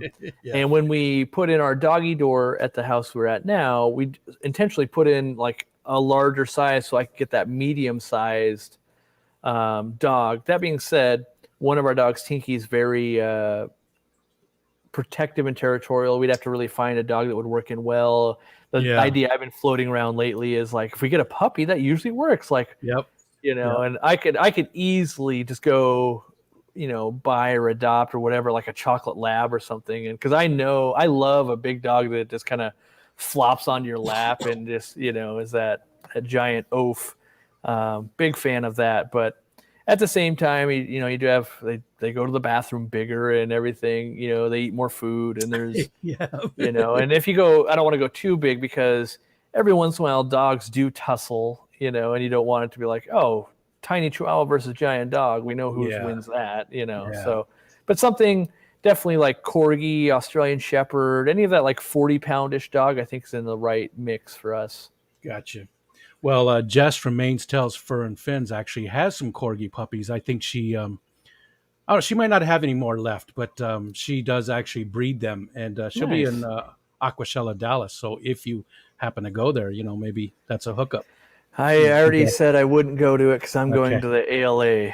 Gotcha. I almost did, but I learned from years ago. I just ended up burning myself out of like, oh, I'm home for 2 days and then I fly again, and that we end up paying for it in business. It ends up costing us so much money, and it's for us. It's not just show up. It's like, okay, but get the pallets shipped, get this done, get who's manning the booth, who else we bring in with us, who else can do this, and so it ends up being this big orchestrated thing. And when there's only 1 week in between, you have to overlap, like which crew's coming home and which crew's gearing up so that we leave. And I'm the guy in the center going, oh, I just go with everybody. So yeah, and it, like you said though, it's gotta. Well, let me ask you this: those type of events and things, are they emotionally draining for you? I mean, do you thrive on that? Do you get energy from those type of events, or are they something that you're happy to be there, but when you leave, you're just drained? I would say it's that, and it's mostly because there's a lot of opportunity to get a cold or the flu or something like that. Just get a bug. Yeah. Your voice is it's usually gone by the end of the weekend. You're having problems talking. And the problem is, I try to tell people for any line of work, imagine you're going to take next week off. You'll be back for 2 days, and then you take another week off, and then your boss is just like, so did you get your work done? Because that's the way it would be. And so, for me, a lot of times it'll be go do an event, shake hands. Like Dallas, the first time it was 7,000 people. I was at the first one. And so you're shaking hands and talking with people because I have a booth and all that, and I have to be there for the VIP. It starts at like 9 a.m. So you had to eat breakfast and get ready. And most times, like now I learned I can't book the same hotels the events are at because I get mobbed. So I can't eat breakfast. And so I have to be offsite, eat breakfast, get there, and then I'm there from 9 a.m. basically until they're going to close, which is 6. And then it's expected that we'll go out and eat somewhere or do a little bit afterwards. So it's usually till like 9 or 10. So it's like a 12-hour stint of me talking nonstop. Do that for 3 days. And then you're home for a day, and then it'll be Tuesday again. Time to live stream. So my voice got to do it again. And then by Wednesday, you're like, I need to pack because we'd be flying out again Thursday to be ready for Friday, Saturday, Sunday event. And so what happens in those 2 weeks is usually my immune system will just break down, and I'll get back from the second trip and just lose like a week of like, I'm really sick right now, and I'm buried in work. And it basically became a question of, it's not whether I want to do it or not, but does this make sense business and health wise? And is it fair that when I get back from being gone for basically, there were months where I was home less than 6 or 7 days in a month. Is that even fair to my wife and my dogs and my business and all these other commitments? And the answer was kind of just like, no, it's not really fair. And so I need to put, like my limit right now is no more than one event per month and no less than at least a week in between. And for me, that means I literally have a week to do work, there's 7 days technically. Like, no, there's jet lag, catching up, and like I got to film a video and do a live stream, and then there's prepping to leave again. So there has to be a week of days. It can't be just 5. It can't be anything less than that. And so, and it makes me make choices. And the problem is, someone's always said, like, why wouldn't you come to Texas? Why wouldn't you come here? It's like I had to pick something. And and here's one, Bass Blaster Fishing. That's a new person. Hey there. Are you going to the Triple Crown event in Louisville next year?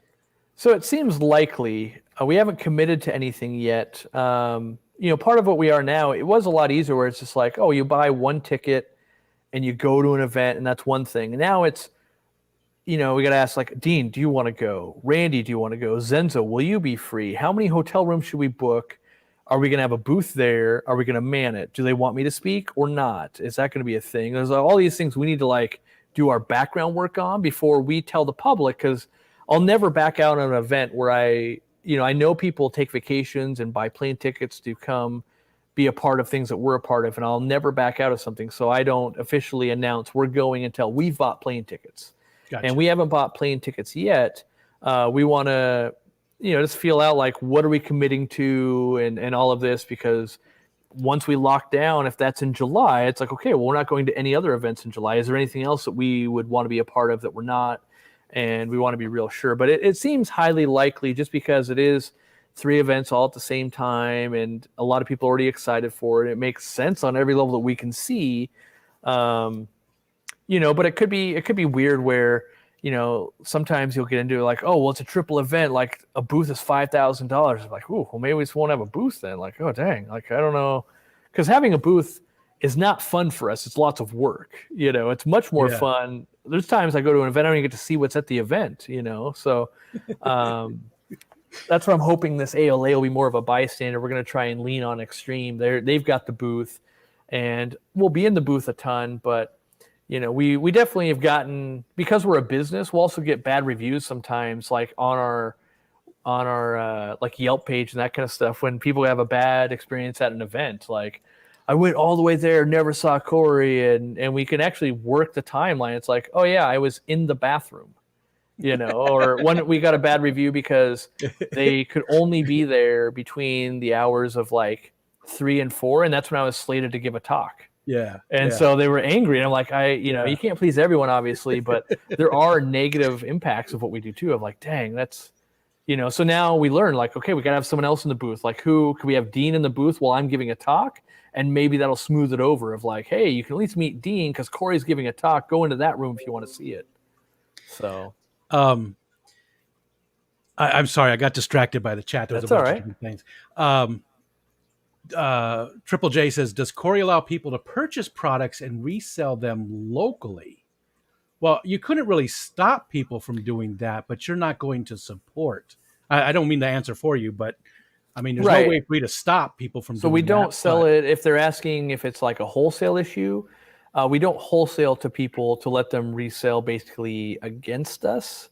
And even if it was the same price and all that, and there's some people that do that right now, and we're not sure how they're really pulling it off and what makes sense. And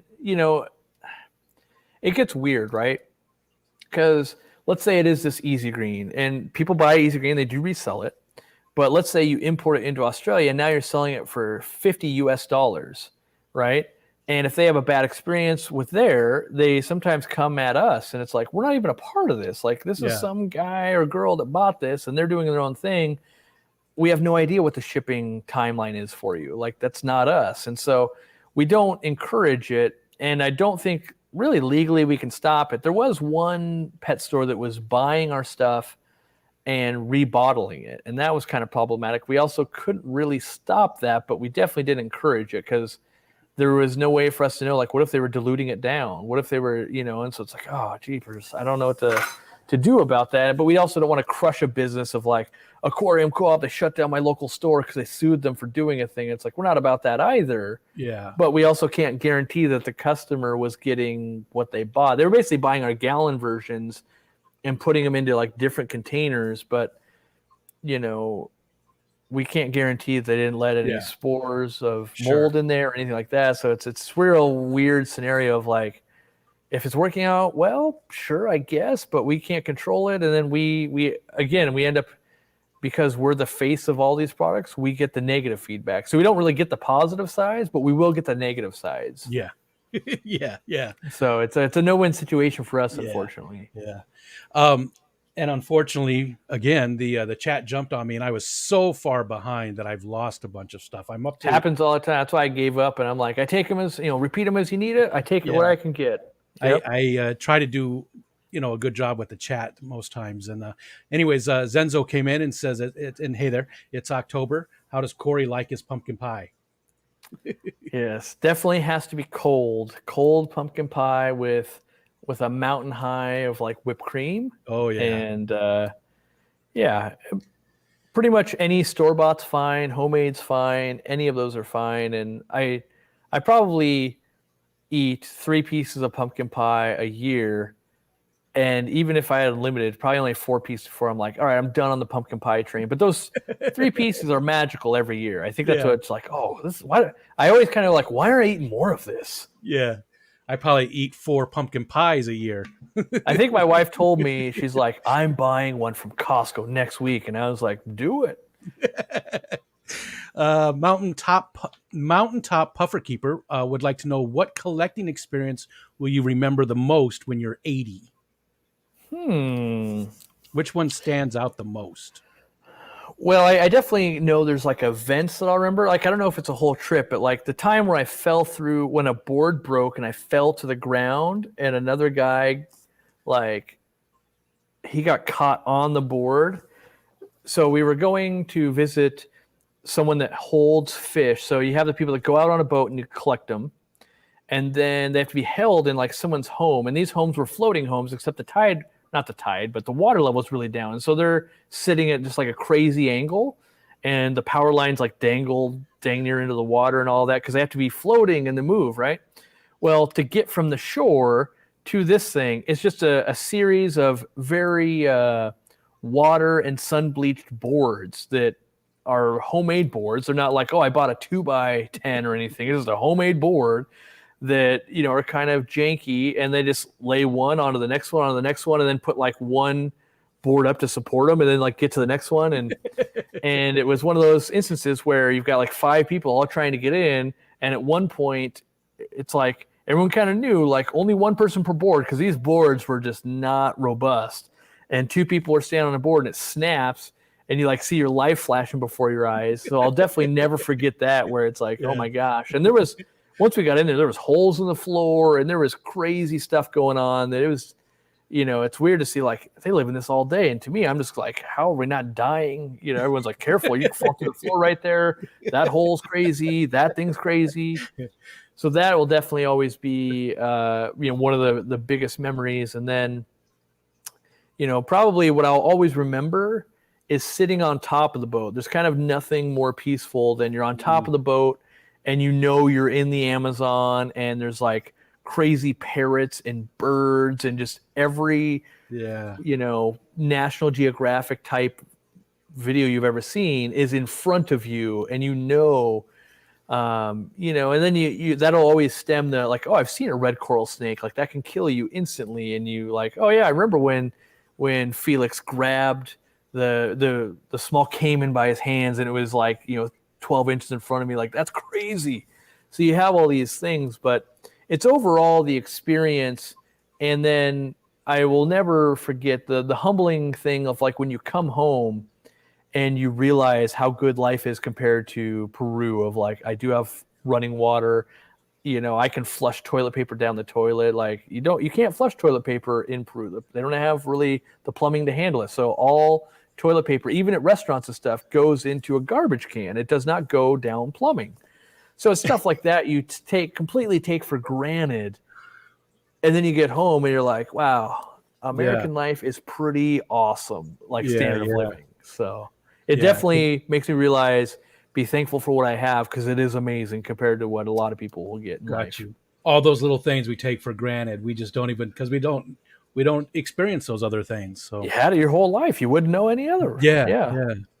Let's see. Fish Kid says, Cory, I look up to you and enjoy your videos so much. I was wondering what your first fish was and how big was the tank. That's the one that you put in the bedroom, right? 65 gallon? 65 gallon. And the first fish we ever got was, I think it was 5 penguin tetras. And it was it was a different local store, and it was the only tetras they had in stock where there was like enough to have a school of them. So I don't know if we were just in between shipments or what, but it was like, I was there to get some fish. You know how that is, your first fish ever. Like, I'm going home with some fish. I've been waiting way too long to get this tank ready. So, gotcha. Yeah. And then he Fish Kid's in New Zealand. He says, how long until we can see international shipping? So if everything was to go well, so we're actually doing some testing. Hopefully, let's see, it's Tuesday. Might happen this week. We've got some new partners in logistics to get some stuff moving around the world. I think we might be able to actually have it implemented by the end of the year. I think we can actually send stuff. The bigger problem we're having is, how do we limit what products are available to your country on the website? We would detect your IP, see what country you're in, but then also have the experience work well. So even if it's like, oh, you can't buy medicine from us, the problem is in a blog article, it'll have a link directly to the medicine. We need to make sure that when you click that link and you're in New Zealand, it says, unfortunately, we can't sell you this medicine, and the right disclaimer. So people aren't just getting angry and thinking the website's broken and all of this. And so like our development team, we've kind of got this big project of like, how do we do this in something that's going to make sense and be able to go, oh, medicines can't go to New Zealand, they can't go to Canada, but they could go to Mexico.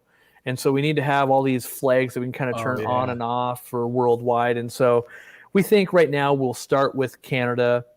We'll probably go to Mexico next, UK, Europe. We can ship to almost any country. There's some that we won't be able to, but with this new partner. But we really want to make sure that you're still getting an aquarium co-op experience and not just like, oh, well, I bought it here and we're expecting you to have a worse experience. There definitely is going to take some longer time to get there, but hopefully, even just that of, oh, you place an international order. Well, the standard communication you get about shipping, right? It needs to have international tracking. It needs to go, hey, by the way, you're going to get this in 10 to 12 days, not 2 to 3 days. And so we have all these little touch points that need to be basically changing on the fly based on the country someone's viewing it. Not even just language and currency. Those are the easy ones. It's all these other little things. And, we won't be able to send live plants, and electronics, for most countries won't be able to be compatible and work. But we do we are working towards it. And it's not even a monetary thing, because we don't expect to make a lot of money with international sales. It's mostly to just give you access to something you might not have had otherwise. Yeah. So. Nothing's simple. There's all these things that a lot of us, like I said before, we just don't think about. People, they just want it now, and they don't think about all these things that we've got to go through to get there. Yeah, we're just getting better and better at seeing the train wreck before it happens. Because our initial was like, hey, we want to do this. What does this look like? I asked them for like, can you put something together and scope out how many hours and all this you think it would take to get the website ready? And they came back with 2. And I go, well, here's about 2 hours of reading of just the things I know you're going to need to change. And now all of a sudden, now it's been a couple of weeks and they're trying to actually scope the level of international commerce and segregating product based on country and all of that. There's just different rules for different countries, and we got so much to launch and do. So Alex, Secret History Living in Your Aquarium. Hey, dude. He says, we see the hurdles of how tough it is to run a growing business. But I was curious if there was any hurdles recently that Cory has faced and cares to share. Anything that stands out for you? I think the biggest challenge that we have right now is keeping stuff in stock. Like, we're relatively well in stock and stocked up on stuff, but also trying to navigate sales forecasts, right? So COVID was a big year. A lot of people were at home. They were playing with aquariums. And now you've got maybe different vaccine and job requirements and that kind of stuff. And people's incomes are people aren't in the routine they were. It used to be, the second week of September, everyone's back to school. Everyone's back with their aquariums. And you can kind of see this. We have not seen any incline. And so the big thing that we basically are staring down right now is how much should we be reordering? Should we... and then the tax implications, because anything we don't sell, we're going to pay the difference in taxes, basically, because if you don't sell a product, they treat it as cash. And in a successful business, that's how it works. Like, if you were to have less inventory and less sales and stuff than the year before, then that works as a credit toward taxes. But if it's this delicate thing. That's why you see a lot of companies where, how can Aquatop be out of air pumps for months and months and months at a time? They're not looking far enough ahead and going, are the sales going to be there? And our logic is, we'd rather have it and not sell it than not sell it because we don't have it. And so that's a dangerous spot to be in. And we got to do a lot of gut, crunching and just going, okay, do we think the market's going to come back? What do we think? Are people going to be buying in December, or aren't they this year? And so we've just basically put all our chips on, let's have it in stock and we'll hope for the best. And that worked out well for COVID before. And then, we have products, we have a product, we had the brine shrimp salt that we wanted to launch online. And by the time we got it in from COVID, shipping prices have gone up so much, we don't make any money if we ship it. So we sell it in the retail store, but it's too expensive to bring back in again. Because it's such a dense salt, and cargo containers, I think, can only have 40,000 pounds in them. And you can only fill up a cargo container like 3/5 of the way before it reaches that 50,000 pounds. And the salt manufacturer is far enough away from other manufacturers, we can't put other stuff on it. And so at $18,000 to ship a container, that when we developed the product was only $2,500 to ship the container, salt was already not a big profit business. Gotcha. But we were just like, let's make this thing. We'll make it easy for people. Easy brine shrimp salt. That makes sense. And now when we sell it at the retail store, we basically break even. And so we're not bringing more in. So there's challenges like that. Like, you're working on something for, 6 or 8 months. And now it's like, this product's kind of dead in the water, but it might come back if prices come back down. And we just, but all the forecasting shows that's not going to happen till end of 2023 or so. So we're quite a ways out still. Gotcha. That was very in-depth. And Alex follows up with another very serious question. Star Wars, Star Trek, or none of the above? If I had to choose one, I would choose Star Trek. That being said, I never fell in love with either of them, which I can appreciate some of the first Star Wars movies and maybe even some of the games, but I never became fanatical about them. To me, it was like watching 007. I'm like, that was a good movie, but I'm not going to be like, I'm the world's #1 007 fan or anything. I was like, it was all right. And same with Star Trek. Like, Katie will watch it sometimes if it's on Netflix or something, and it's like a decent show to be working on. It's for the time and the graphics, and it's a decent story and all of that. But I've never been in either of those, like, oh, I got to go see the next movie, or like, oh, Huh. Deep Space Nine comes out on Sunday, I got to watch that. I've never been that guy yet, Yeah. but there's very few shows that have ever really done that to me Okay. anyway. So I yeah. was going to follow up with that. Is it because of the genre, the sci-fi, or there's nothing really out there that that you would consider yourself a huge fan when it comes to movies and TV shows like that? Is there Yeah, anything? I'm trying to think. I haven't had cable in like 10 plus years at least. And so I kind of really got out of the habit of, ooh, it's like the last couple of things I can remember where it would be like, ooh, I gotta watch that when it comes out would have been The X-Files and Sopranos, probably, or Gotcha. probably the two. And like even like The Walking Dead, stuff like that. I think I just ended up binge watching that. Like lately now, I'm so busy all the time, and I'm like, oh wow, we're 4 seasons of that. I should watch all of that this weekend, is what I do, and not so much Yeah. wait Yeah. each week to watch one episode. Yeah. But in general, I'm much more of a fantasy versus sci-fi. So, Okay. if Yep. we were playing Warhammer or something, it's like, oh no, I want to be orcs and that kind of stuff, and not space marines. Yeah. So, Yeah. Gotcha. It's Twilight, isn't it? You just don't want to tell us. It's Twilight. You're a big Twilight fan. I can tell. I can tell. It's yeah, yeah. I think my wife probably owns those books, and yeah. I don't know if we own the DVDs, but I'm sure there's been enough. I can't even remember their names. Dang Yeah, it. me neither. My daughter's a massive fan, and she's going to be upset that I said I don't remember their names either. I know that Um, she's not fanatical about it, but she definitely has watched them enough of like, yeah, it's just good background noise. Like, all right. Color Guppies, what's going on? Does Corey have any plans for business ventures that are not fish related?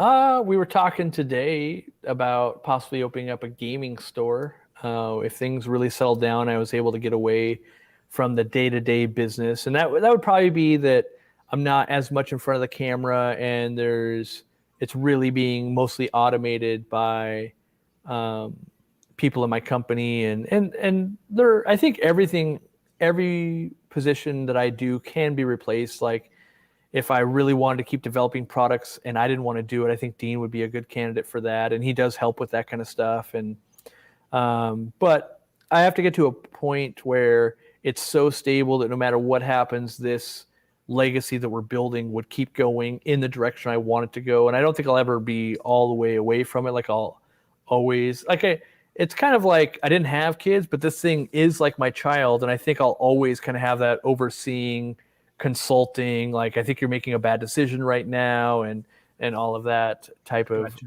oversight to it. But we're lucky that the business does well, and YouTube does very well for me too. And so I don't really look at other businesses to make money. It would have to be like, oh, wouldn't it be good to fulfill this need that's not being fulfilled, or do we think we could do this better? And like the reason we want to do a game store is really we just really want to play games, and it would give us a reason, because we're just my silent business partner and I were busy people, and it would be like, oh, we need to Yeah. do this for work. Yeah. It's an excuse to Yeah. play the games. All right, let's see. Alice B. And I'm so far behind. Alice B would like to know, what's the most unlikely place that you've been recognized? A farmer's market in Maui.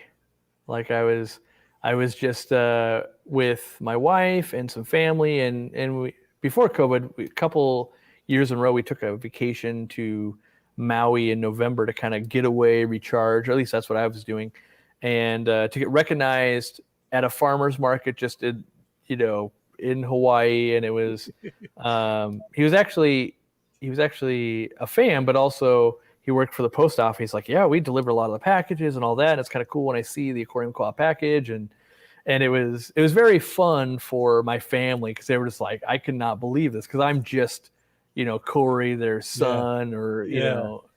that kind of stuff. And so, it's, and Katie sees it a lot more now than she used to, because we're just more well known than we were. But, it does affect things. Like I try to, there are days when I'm like, I can't go grocery shopping with you. We don't have time if I get recognized. And it happens, I would say Yeah. at this point, like at least 50% of the time, if I'm out in public somewhere where there's going to be enough people around, and it doesn't always lead to a long conversation or something like that. Not every time someone will stop me, but and it's also, I've also had it happen at like the gas station. Like, where do I know? Oh my God, you're Cory from Aquarium Co-op. And this was a day when I was driving down to the airport because there was snow and no one else could get out. I had to get plants and stuff like that. So, and it's always fun, but it does affect your day if you're like, oh, well, I'm actually on the way to the dentist right now, or I'm actually trying to get this done. Like and again, the big worry is to let someone down, and you get that bad feedback loop of like, Cory didn't make any time for me. I was like, I was 3 minutes from being late with my dentist, like you've got in a different time, it's like we try to make time for that stuff to happen, but we do have to kind of analyze and go, do we have time that if, a fan was to recognize me, I could spend time? If not, I should probably sit in the car just so that we don't inadvertently make people disappointed. Gotcha. It's and again, something a lot of us don't think about. We don't think about being recognized out and about and trying to be polite to people. And you never know when you're going to get that strange person. Usually that's not the problem. It's mostly just, while I got you, I want to ask this question. Gotcha. And like the last time I think it happened, I was buying snacks to take to Peru. And so it's like the day before I'm going to get on a flight to go to Peru, and we're just trying to like get the last things, like, okay, we need some Band-Aids. Let's make sure I grab this. I need a travel size version of this. And let me get some trail mix. But pretty soon it's a 45-minute conversation, and it's like, I really don't have this time to be sparing, but you make the time. So yeah. And has there ever been like a really, really weird experience that you can share, that you feel comfortable sharing with a fan or somebody out in the wild like that? I don't think so. I don't think I've ever had a bad interaction. It doesn't even have to be bad, but just sort of weird, like, just sort of strange. I think there's been some, sometimes at a convention, and I think most larger creators will probably have this happen, where you kind of get some people that just want to hang out like the entire weekend. Where it's like, you're going to the bathroom and like, well, I can walk with you. Like, oh, I'm going to get some lunch. I could stand in line with you. And you're just like, you're trying to think of like, how can I say this? Like, I'm doing this to try to just like rest my voice and not talk to someone for like 20 minutes. But a lot of times I circle back to like, this is their celebrity moment and that kind of stuff. And it's my job to be that person right now. And so... I never want to have that bad Santa moment where I'm like, yelling like, I'm on my lunch break. So Gotcha. I try to make sure we never get into that situation. And Gotcha. And that's why I actually have a crew now. It used to be I'd go kind of solo or one other person, like with Jimmy, but now it's pretty much mandated by my wife that someone else has to be with me, because like I'm a big dude, but mostly at conventions I just don't eat, because it's like, oh, I can't leave the booth. You can't leave a booth unattended, and then if no one's going to get you food, and you basically have to have people that are willing to stand in, hand product, and tell people, no, you need to wait. Cory has not eaten in 6 hours. Like, he needs to eat to keep going. He needs a and because everyone that's been waiting in a long line feels disappointed when you're just like, oh, I need to take a break right now, but I've been waiting all day. And so you need that intermediary, like the person in between, just to be like, nope, we're stopping the line for right now. And, he needs 20 minutes, like, and people just stand there, and it's awkward to be like, I'm just eating in front of you. But if I go try and eat wherever they're serving food, people just gather up around there. And so it's like a different problem. So it's, you're just like the spectacle of like, yep, I'm eating. That's what I'm doing right now. That would make me incredibly uncomfortable. Eating in front of people like that, or just you get used to it. Luckily, that's good. You're just so hungry at that point. You're just like, yeah. No one wants to be that, but it's part of the job. As I look at it, like, well, this is what we got to do. It jumped on me just now. All right, here we go. DJ Steen Anderson says, does Cory like paper Magic or Arena better? Paper only. Yeah. So online is you don't have the same experience, and being able to read your opponent. I feel like I'm very good at kind of deducing what my opponent is thinking, and there's so many cues as they draw a card and all of that kind of stuff. I kind of want to play a little bit of Magic again and then go play in some big tournaments. I used to win and do very well in big tournaments, and that was one of the ways I actually supported myself for a long time. And I think, like when I see the Magic nerds posting like, oh my gosh, they're playing with Post Malone or something. Not that I'm at that level, but I think a bunch of people like, oh my gosh, this guy is actually decent at Magic and stuff too. Because I go as hard as I can in everything I've ever been passionate about, and I was very passionate about Magic the Gathering for a very long time. At one point, I was ranked 41st in the world for the type of Magic I was playing. So I've never once played it. You'd think it'd be right up my alley. My oldest son was big into it, but I never once tried it. Let's see. And I'm sorry, people that did jump on me. So if I'm at 7:57 with Greg the Guppy guy, if you ask a question before that, you're going to have to re-ask it for me if you would. And we're almost on 2 hours, too. Again, I don't want to take Cory's whole night. So I haven't run out of Diet Coke yet. I am getting low, but I'm still doing all right. Okay. So. All right. Well, that's the cutoff. When the Coke is gone, that's when we're leaving. New products in the works, Greg would like to know. Or anything you can talk about that way. Yeah, I could throw candy under the bus. I'll grab one because I know it's gonna be a while to get it, but I've been dying to show it off anyway. So let me grab it real quick. Okay. I gotta disconnect all my stuff. You know what? I'm going to be right back as well. We're going to take a quick intermission, people. We'll be back in just a minute. I got to get a refill on my drink.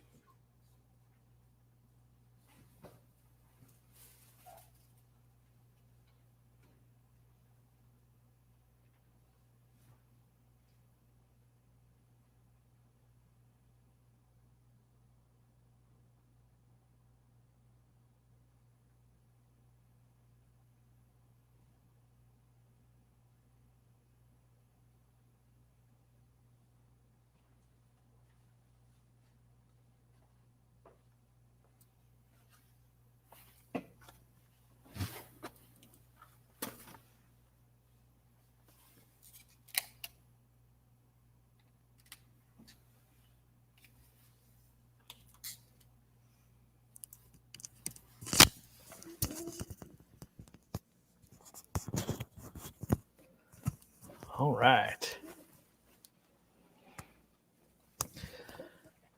I don't know if my mic's still live or not. You are. And that was perfect timing. That was perfect timing. I even grabbed an extra Diet Coke just in case I needed it. So. I had to get a refill myself. So yes, new products we're working on that I can actually mention that won't be too detrimental. This product I've actually wanted to make. It was the first product I ever wanted to make way before I was ever online, just for my own local store. And it's still, we don't even know if we'll be able to really ship it online, but it was basically an insulated fish bag is really what I wanted to make because I thought it would be great advertising. And I really fell in love with the ones that are local. Well, it's not necessarily local, but Trader Joe's, they had a bag that was just amazing. And so we now have been working on our own versions of like an actual insulated bag and everything. And it's good quality and stuff like that. We're going to try to keep the price manageable and, it's embroidered. And part of it is we want, to maybe we're thinking about this might be one of the giveaways we do at an event.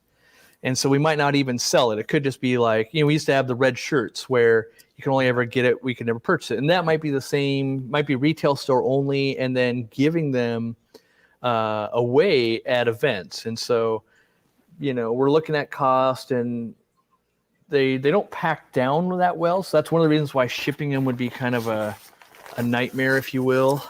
Gotcha. And even still, they take up a lot of space in like a cargo container, but we're still working, like we've upgraded the zipper. We're talking about adding an extra shoulder strap. Right now it would be just kind of a thing. And we think people will use them for, shopping at your local fish store when you're buying fish or frozen foods. But then also, it works as a, kind of a beach bag. It works as a gym bag. It would work, for a lot of other things. And so that's just something we're working on. It's not on the forefront of like, here's how we make our money. It's mostly like something I've just wanted to do for a very long time. And so we're seeing, because we were trying to think, we're doing more events where we, like the ALA, for instance, like, we're going to give some stuff away and Soul Extreme and that kind of stuff. But I like to develop kind of custom things so that when you go to an event, you get something that's not easy to get. And you kind of, like it was worth coming out to it instead of like, well, I could have bought that online for $12 and why'd I do all of this? It's like, oh, well, you got something money can't buy normally. Yeah. And so that's something we're working on. And Yeah, I mean, I do have other things. I just don't know that I can actually mention Oh them no, that's yet. fine. No, no, So I get it. Yeah, I get it. You got a lot going on, I bet. But thank you for showing us that. yeah. Let's see here. 750. Okay. So, who's Corey's favorite Disney villain? Hmm. Since you like the villains. Yeah, I'm trying to think. I bet you there's like way more Disney villains than I know. I'm trying to think. Because there's always like a billion, like, wow, that's a Disney like production. Like they Oh own that. yeah, Like Disney especially owns half of like the media in the world. So you're like, oh yeah. dang, they got their fingers in everything. But if I'm trying to think back to like maybe a movie that, you know, like the classics that you would have watched when you were younger, I'm trying to think of. I didn't watch that much Disney though. Like I know I love Gargamel from the Smurfs, but it's not Disney, I don't think. And so I'm trying to think of what in Gargamel. Disney culture would I have Oh, of the villains. I don't think I have that answer. Yeah. Because I think back when I was younger, you're still just like hoping that everything works out okay. And you're like, oh, I want, you know, Sleeping Beauty to wake up yeah, and all of that. So I don't think I really acknowledge like the bad guy. And because playing a bad character like in a movie, not necessarily a cartoon, but doing it well and being convincing, I think is sometimes harder than just like playing the normal role. So yeah. Well, like the king, what was his name from Game of Thrones? The younger kid, oh, Joffrey, everybody. I think. Yeah, yeah, King Yeah, Joffrey. Yeah, everybody hated him, and he's not acting anymore. He did that one thing, and that was it. He was done because he did such a right. great job of being somebody they hate that Yeah, he everybody did. love You know, it. he's very good at that, and that's one of the things I think. There's definitely actors, and I'm terrible with names. Like I am just horrible at. My wife's Yeah, way better, but that guy. there's always like that guy plays a really good creepy guy. Like I don't know how that guy plays the creepy guy always, but he's so good at it. Yeah, You know, there's just stuff like that where it's like that's impressive that, especially when you see him outside of that character role, that always like when it just breaks that wide open of like they're yeah. nothing like that. That is so bizarre to me. Thankfully, they're nothing like. Maybe they are just creepy guys. You know. Sure. Yeah, maybe You it's all method acting the whole yeah. time and it's all been legit. Yeah. Rocky Yeah. and Miles would like to know: did you watch the show Tanked, and what did you think of it? I think I've only ever seen like maybe one whole episode and then some fragments of other ones. And usually my frustration would would get the better of me of like they're skipping the quarantine process, they're doing this and that. And I just knew that like it irritates me to watch something be done wrong or not being truthful of just like I couldn't get the oh you're building this crazy thing for this rock star or NBA star or whatever. Like sure there's some lure of that, but then just knowing that they're skipping all the stuff or it's going to be, you know, like it's not going to work. And you see that now where you see all of these things basically got sold off. It was kind of like Exhibit's Pimp My Ride. All those vans, you just see them in junkyards and stuff now because they were never sustainable. And the same thing, not all, but a lot of these crazy aquariums they built get sold off because they were basically making impossible scenarios that could ever really work. And I feel like if you've had large aquariums being built and you've done some of the stuff, you're just like, that's not how that works. It cannot be done that way. And this is going to be doomed from the get-go. Gotcha. And to do some of these crazy elaborate setups and then be like, it's my first aquarium. Like you just know that that's not really going to work out. And then they would be like, the guy's asking for an actual shark now. Guess we're going to have to do it. And it'd just be like, and then the fake drama that would be in there. It's like, I don't have time for this. And again, I would have to seek it out because I didn't have cable. So I'd have to actually like make a dedicated effort to watch it instead of, and so usually it was getting linked to me or like, oh, are you watching right now? I'd be like, no. And I had to search it out. And so being that it was a have to go find thing, I didn't put too much time into that. Gotcha. Yeah, I'm not a fan of any of the reality shows. Although I did like the Osbournes way back in the day with Ozzy. That was a fun show, especially with the subtitles turned on so you could actually understand Ozzy. What is Corey's favorite sandwich? Probably. My favorite sandwich is probably grilled cheese and bologna. Like it's you fry up the bologna and then you put that in the middle and kind of just make a normal grilled cheese. That's probably my absolute favorite. It's absolutely horrible for you. The Yeah. second to that would be like a breakfast sandwich, like egg and cheese and like a little bit of lunch meat kind of mixed up into that. But I really enjoy those. But like, yesterday I had a sandwich and it was a turkey wrap with a light carb tortilla or something. I don't know. Like I like sandwiches in general, so yeah, it's pretty hard to disappoint. Gotcha. Let's see. So I actually jumped down because I was so far behind in the chat. So and again, if I don't have your question, please ask it again. I'm actually right down to I'm at the bottom actually. Oh, I did see this one though. What's your favorite genre of music? Do you have a favorite? Are you a big music guy? I don't know if I'm a big music guy. I listen to a lot of different stuff. A lot of different, like, I guess, late 90s, early 2000 kind of rap stuff. I think it always gets harder I'll listen to pretty much anything but country. But if I was to start picking out, like, what are some bands that I really love that would give insight. Like I love Mindless Self-Indulgence, which not a lot of many people know about, I feel like anyway, but it's eclectic enough that like, well, yeah, of course I'm going to like, White Stripes. I'm going to like a bunch of other things, like a lot of, but it literally can go from Dr. Dre to Taylor Swift to Bowling for Soup, to Mindless Self-Indulgence, to Korn, to Rob Zombie, back to, some other pop song. But I've been to a lot of concerts. Being in the Northwest, or in Washington, we had access to that. And so I used to go to, a lot of festivals like Board Stiff was up in the mountains, and there'd be a bunch of bands there, and then we had Deck the Hall Balls. We had a bunch, and so I've seen a lot of bands live that I enjoy, but there's still some ones out there that I'm trying to think. Like a couple years ago, I was able to finally see Korn live, but that's one that has evaded me. So yeah, Gotcha. I'm a big music fan, but rap I cannot get into. I've tried so hard, and I know there's all different kinds, but I don't know. It's just the one genre. I think for me, it's the storytelling. Like I really enjoy the fact that they can move a song along and tell a story, which there's a lot of rap that doesn't do that, and that usually is not what sucks me in. Like if it's just like a repeating verse, I'm usually not into it. That's where I'm a little more into like Eminem, which a lot of people are, but then there'd be things like Scroobius Pip, who very more underground from the UK, tells a lot of story, and it's more like spoken word / rap.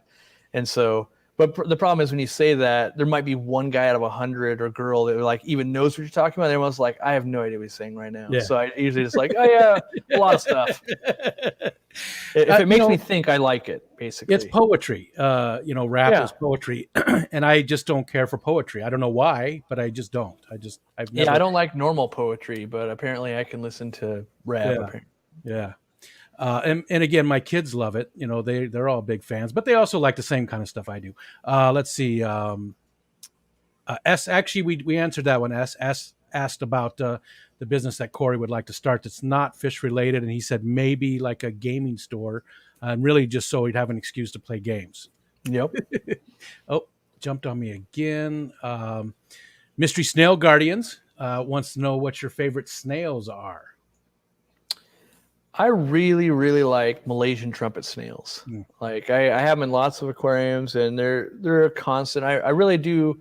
So I like those, but I also really enjoy a pond / pest snail that get pretty large. And I think a lot of those undesirable snails are the best snails to have. So yeah, like we sell snails, and you can get a mystery snail, you can get a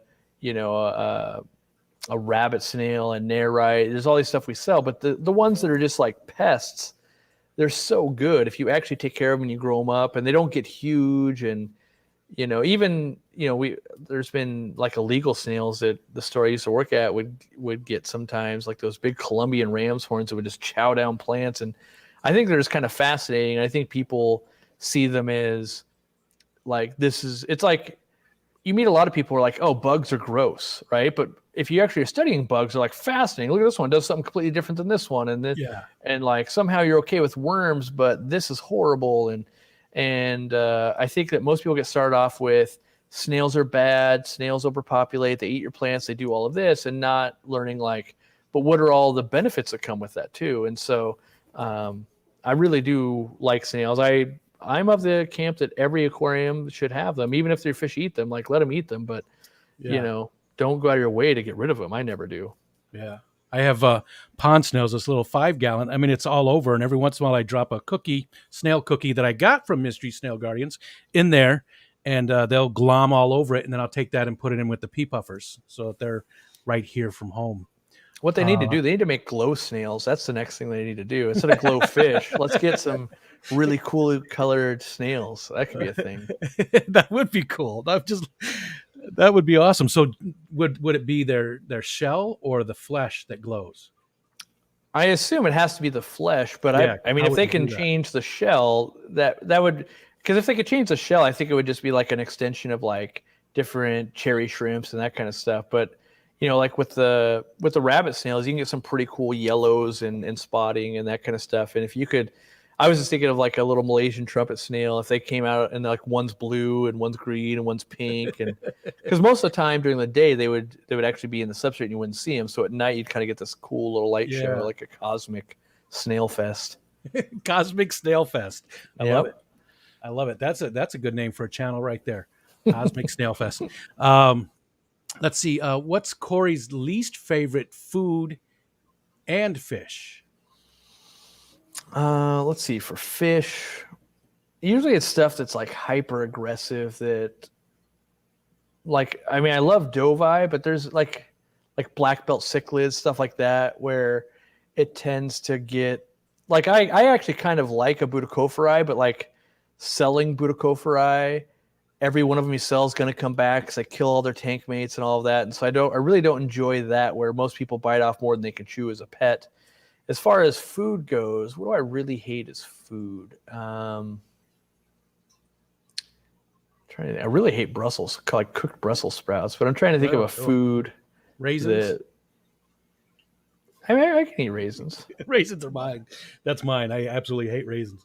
Because, I mean, it's fine. Like, if it's in, like, a curry, it's fine. Like, I had some in trail mix the other day. I'm trying to think of something where I'm like, nope, not doing it, never type of. I mean, Jimmy eats all kinds of stuff that I'd be like, no, I don't eat tripe. I don't eat, there's a bunch of crazy stuff that he'll eat that I won't eat. But I'm trying to think of something, like, normal where it's like, yeah, I just don't care for that, like, at all. And it's probably something my wife eats. Because there's got to be a bunch of foods that I know she absolutely adores and loves, and I'm just like, I don't want any of that. It's fine.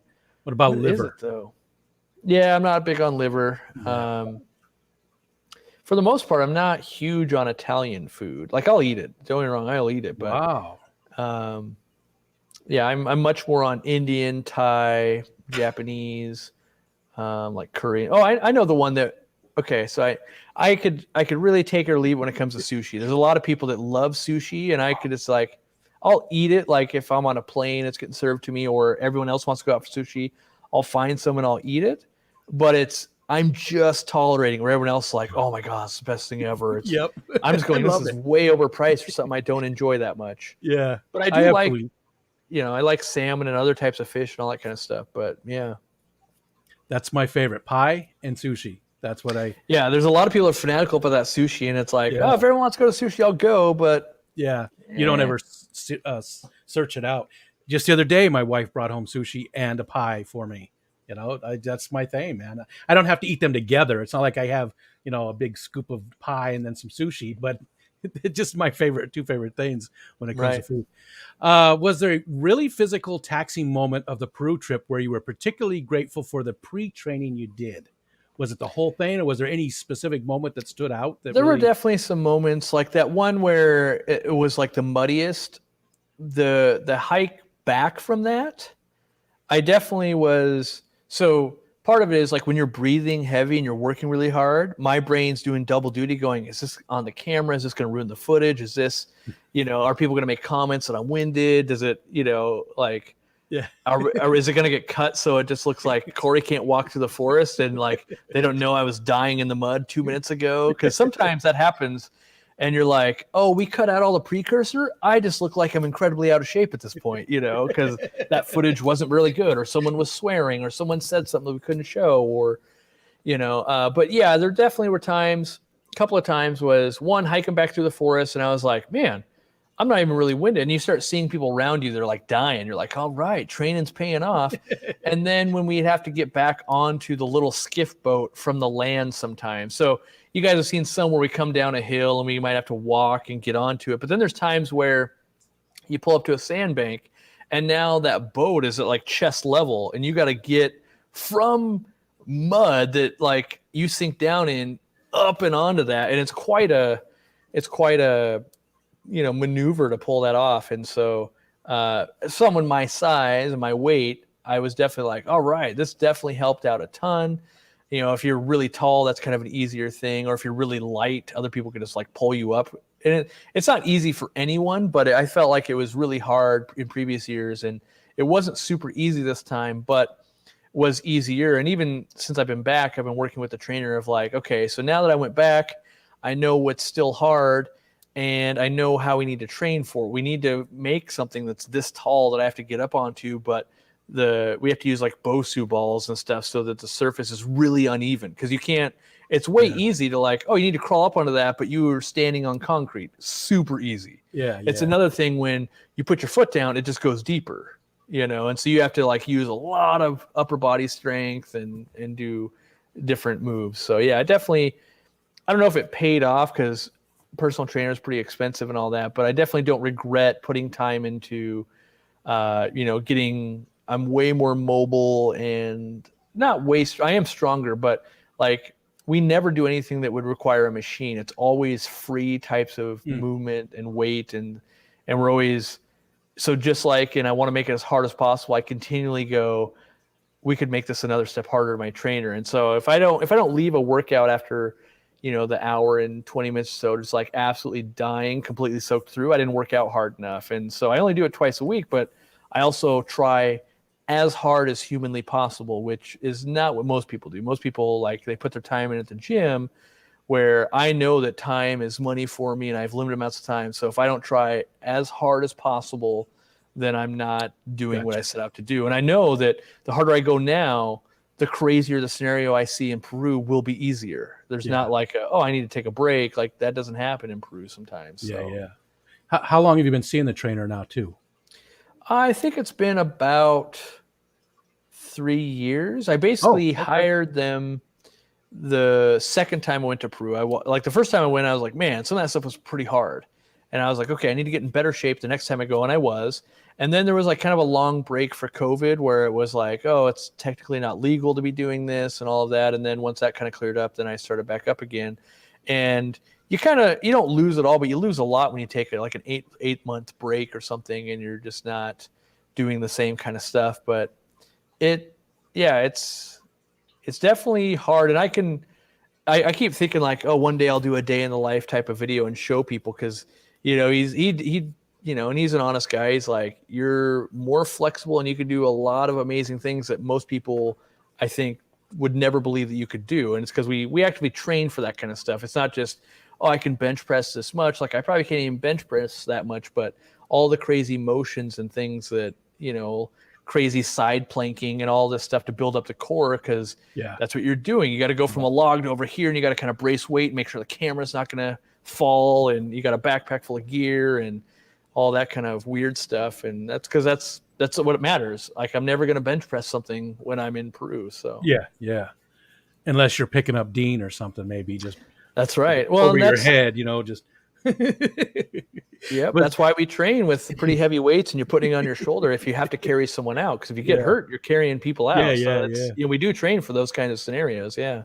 Is there anybody on the trip? Well, maybe you don't want to say this because you're sort of throwing them under the bus, but was there anybody who had a really difficult time on the No, trip? on this trip it was good because we got to control the trip, so we only put Okay. people we wanted to put on. We had a trip in the past where you can get some people that are kind of lagging behind, and you can only really push the whole team to wherever the lowest person can go, because you don't want to leave them out. You don't want to put anyone in dangerous situations, and so I felt like I was not the lowest guy in the totem pole, but definitely lower. And so I wanted to make sure I was never the guy inhibiting what we could try and pull off and do. And Gotcha. and it's just they're like, let's say you have the flu or the cold. I intentionally train on those days because that's how you feel when you're in Peru. You've had days of diarrhea and all these kind of problems. And Peru, you don't just like, well, I'll take a 3-day break. Like, you keep shooting and doing your job. And so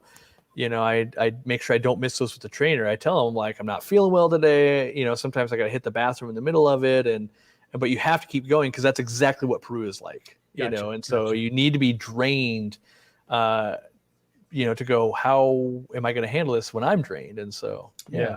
And that plays into your part about overcoming things as well. That's it sounds like that's a big part of your personality, is just overcoming those types of things.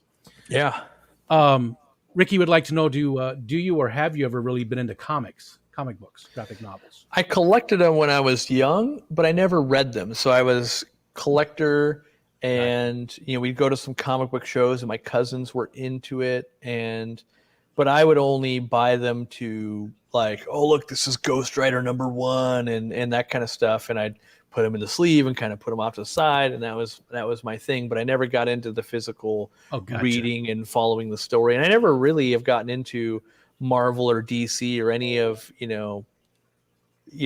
maybe I owned at one point like Venom #1, but I still never like, oh, he's my guy or anything. I never got into any of them. So Gotcha. Okay. And it jumped on me here. I was towards the bottom. All right, here we go. We got that one. And again, people, if you would please do the @Rico stand for me so it really stands out. I'm sort of just jumping through, so I'm missing a lot of this stuff. But if you don't do the @Rico stand, I'm probably not going to read it. Again, we're still 177 people. That's still I just hit the like button. I realized I hadn't hit the like button yet. Well, thank you very much. I appreciate that. Hot dog, sandwich or not? I say it's technically a sandwich because it's not a taco. If it was crunchy, it'd be a taco. So I go with sandwich on that. So a soft taco, you said earlier, you think it's more of a burrito? Yeah.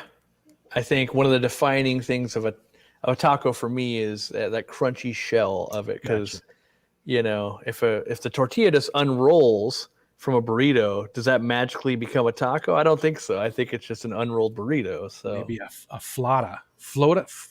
The flautas, yeah, they're a deep fried flour tortilla. No, I'm sorry, tostada. Yeah, tostada. That would basically be. So that no one's raised that argument yet. I would have to think a lot of like, wait, what about a tostada? Because that is an open faced and kind of you can make the same argument with like a Mexican pizza too. But luckily, no one's brought that challenge yet. And where do hoagies stand? As far as sandwich, they fall into the sandwich line for me. Yeah, I mean, I guess definitely. It depends on how crusty on that bread are you going. Let's see. Do snails spike? Hold on a second. Let me read through this here. Do snails spike ammonia in the tank? I mean, I don't believe. Someone told me to get rid of those snails. Snails spike ammonia and kills fish. True or myth? I don't think that's true. I mean, I suppose that they could contribute. I'm going to let you answer anyways. Oh, sorry. You go ahead. I don't think it's true, but so I think you get everything. I think everything can happen, but where do you place the blame? And so I would place the blame on, well, if you have a snail that's just sitting here, it itself doesn't just create ammonia. It has to eat something, right? And so if you're putting in a ton of excess food, or you have a ton of decaying plants, or you put in a ton of driftwood that's rotting and it's eating and it's pooping all the time, it might make some ammonia. But I'm not sure that that's the snail's fault, because when you remove all the snails, the rotting food, wood, or plants is still going to create that ammonia. So that's where, when you really research snails and stuff, they actually, when they eat it, they break it down a little more so that bacteria can break it down. It's actually less harmful to the tank than without them. That being said, people can fall into a trap of like, oh, I have a lot of bristlenose or plecos, or I have a lot of snails and I'm feeding them a lot. And now they're getting ammonia because they're just feeding tons of food to keep animals alive. That leads to a lot of excess waste in a tank. Yeah. But that, again, goes back to, well, if you don't want to change your kid's diaper every 10 minutes, don't feed them all the time. Like you control that kind of, like that's in your wheelhouse here. But feed your kids. People, yeah, you got to feed them. Don't stop feeding your kids. Corey didn't tell you to starve your kids. Yeah, you got to feed your snails too, but maybe you just don't feed them all the time.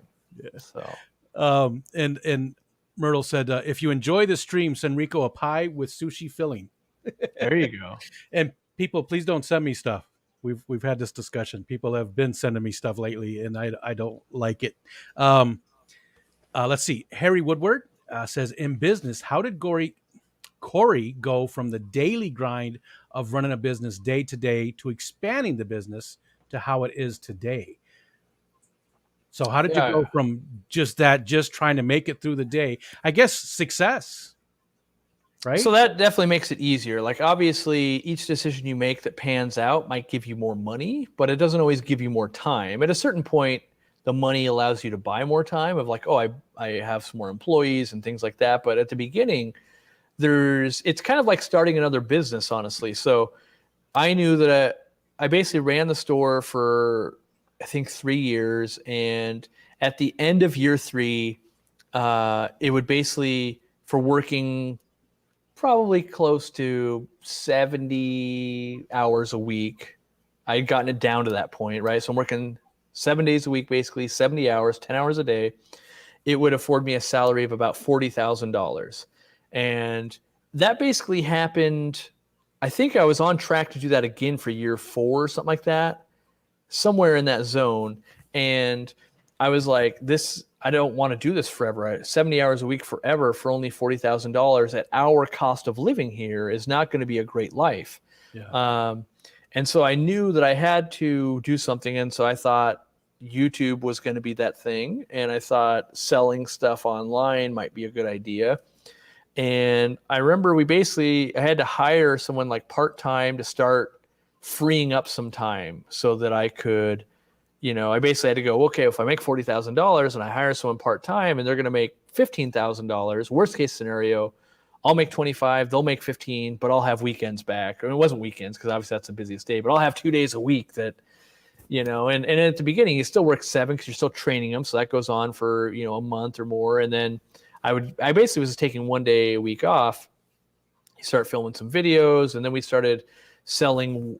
Our goal was to get 1 product online a week is what we would do. And then the first product we ever launched was Prime. We had 3 bottles on the shelf. If I put them online and someone buys one, that's still more revenue than I was going to get without doing that. And that was definitely a grind over time of just like keep trying to do that. It wasn't just like we turned a switch and like, oh, now we're making tons of orders. Yeah. And every once in a while stuff will pop up in Facebook or Robert or some other person that's been around for a while now will see a picture of like, oh my gosh, that was 6 packages and that was a day where we were shipping, where yesterday we shipped 681 packages, for instance.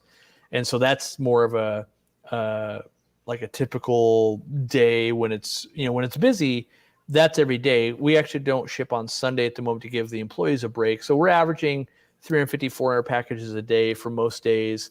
And but when it's busy, like during Black Friday and Christmas, from that point on, it is that 600 or 700 packages every day.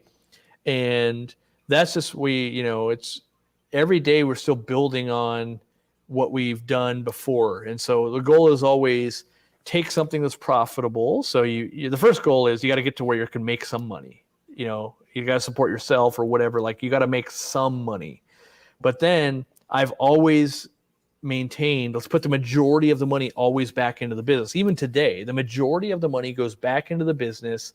And just for some loose numbers, like last year we ended the year, and you always try to end a year with the least amount of stock kind of possible, so you're paying the least amount of tax, and because we're a growing company and it's painful, we ended the year at like $400,000 worth of product, and that's sponge filters and all that kind of stuff. And the year before was like $130,000, and so you just keep reinvesting. Meanwhile, not taking money out. So it's not like, oh, I'm buying a Lamborghini, I bought a Ferrari. It's just like, no. It's just like, oh, so, literally, because something like this, you look at this and you go, okay, yeah, it'd be cool if you launched a bag. Well, our minimum order is probably 10 to 20,000 of these. And it's like, oh, what if they're $5 each? It's like, well, 20,000 of them at $5 each. Like, we have to invest $100,000 in bags we're going to give away. Yeah. So it's, but we know that, like, it's not just a giveaway. I'm smart enough to know that giveaway is actually advertising. So we're going to take $100,000 and put it in our advertising budget, because we're going to go to an event. We're going to give them away. You might be at your local fish club and someone sees an aquarium co-op bag and go, hey, where'd you get that bag? What's aquarium co-op all about? And so we try and do that as much as we can, so that my goal is, we've got this money we put back into the business. Cory makes a horrible decision. No one wants to buy that product. We didn't gamble any money we didn't have. We never make a move where let's take out a line of credit or anything like that and hope that we can sell it to pay it off. Instead, we take a profit from a previous, time where it's like, oh, we sold a bottle of Easy Green and we make $3. Well, we take that, let's make it easy math. We sell a bottle of Easy Green, we make $5. If that $5 buys one bag, that's how we do that. And I go, okay, well, if we sell this many of these, that'll buy this product. And then hopefully when we sell, the next product we develop, that'll buy the next thing. And over time, hopefully it's like, oh, this one makes us $6 and this product only costs us $3 to develop. And so there is some profit to, build a studio and all of these things. But YouTube also grows. YouTube's at a point where we're very fortunate, even though we have Jimmy, we have Irene, we have Zenzo, and myself and Lizzie working on the YouTube, which is a lot of people to get involved. There's a lot of salaries there and things like that. And YouTube pays on average about $25,000, which is a lot of money, but it also goes to, well, how are you going to give away $5 bags? And you've got 7,000 people coming to Aquashella Dallas, and that's what people don't really realize. Is a lot of times when we show up to an event, our actual cost between, even if, a lot of times the event will go, we'll pay for Cory and one other, right? And they'll give us a hotel room and 2 plane tickets. It's like, well, we flew 4 people in though. Yeah. And the pallets of stuff we shipped over was $1,000 just in pallets and shipping.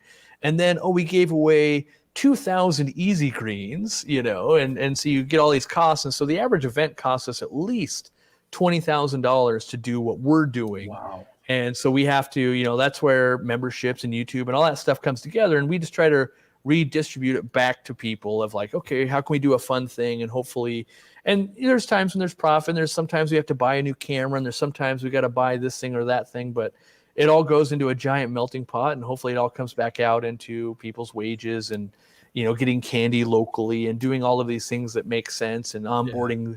Zenzo is a contractor to manage other parts. He basically, all he's doing is our events. And so we're going to be able to do a lot more events. We're going to do an online membership and all of those things. And, I do think at some point, I make okay money, so I'm not going to say I'm not, but I could be making a ridiculous amount of money if I just pulled it all out and go, we'll never make a new product. We don't need to hire more people. Let's just keep $500 or 500 orders going through the business every day. Like, there is profit there, but something like launching the new light we want to launch is at least $100,000, and kind of it's a calculated risk gamble, but there is some gamble there. What if no one likes it? What if there's a defect? What if we miss something? We thought this was the right move, people think it's not.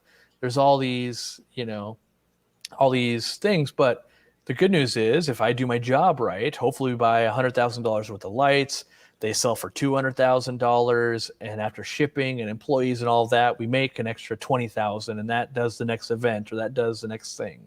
So it's constant. It's a constant. It's a never-ending development, and part of it is my wanting to always just get bigger and better, and we can do that. And then there's just the part of me also just goes, oh, I've done enough. I could just step back a little bit. I'm trying to step back a little bit for my family and just making sure that we don't, because I burn out a lot of employees too. Like I never stop, and like they're trying to keep Gotcha. up, and I try to tell them like, no, you don't have to keep pace. Like you're here to do this job, and I don't expect you to work as much as me. You don't have to answer an email at midnight while I'm still working. Like that's not part of this.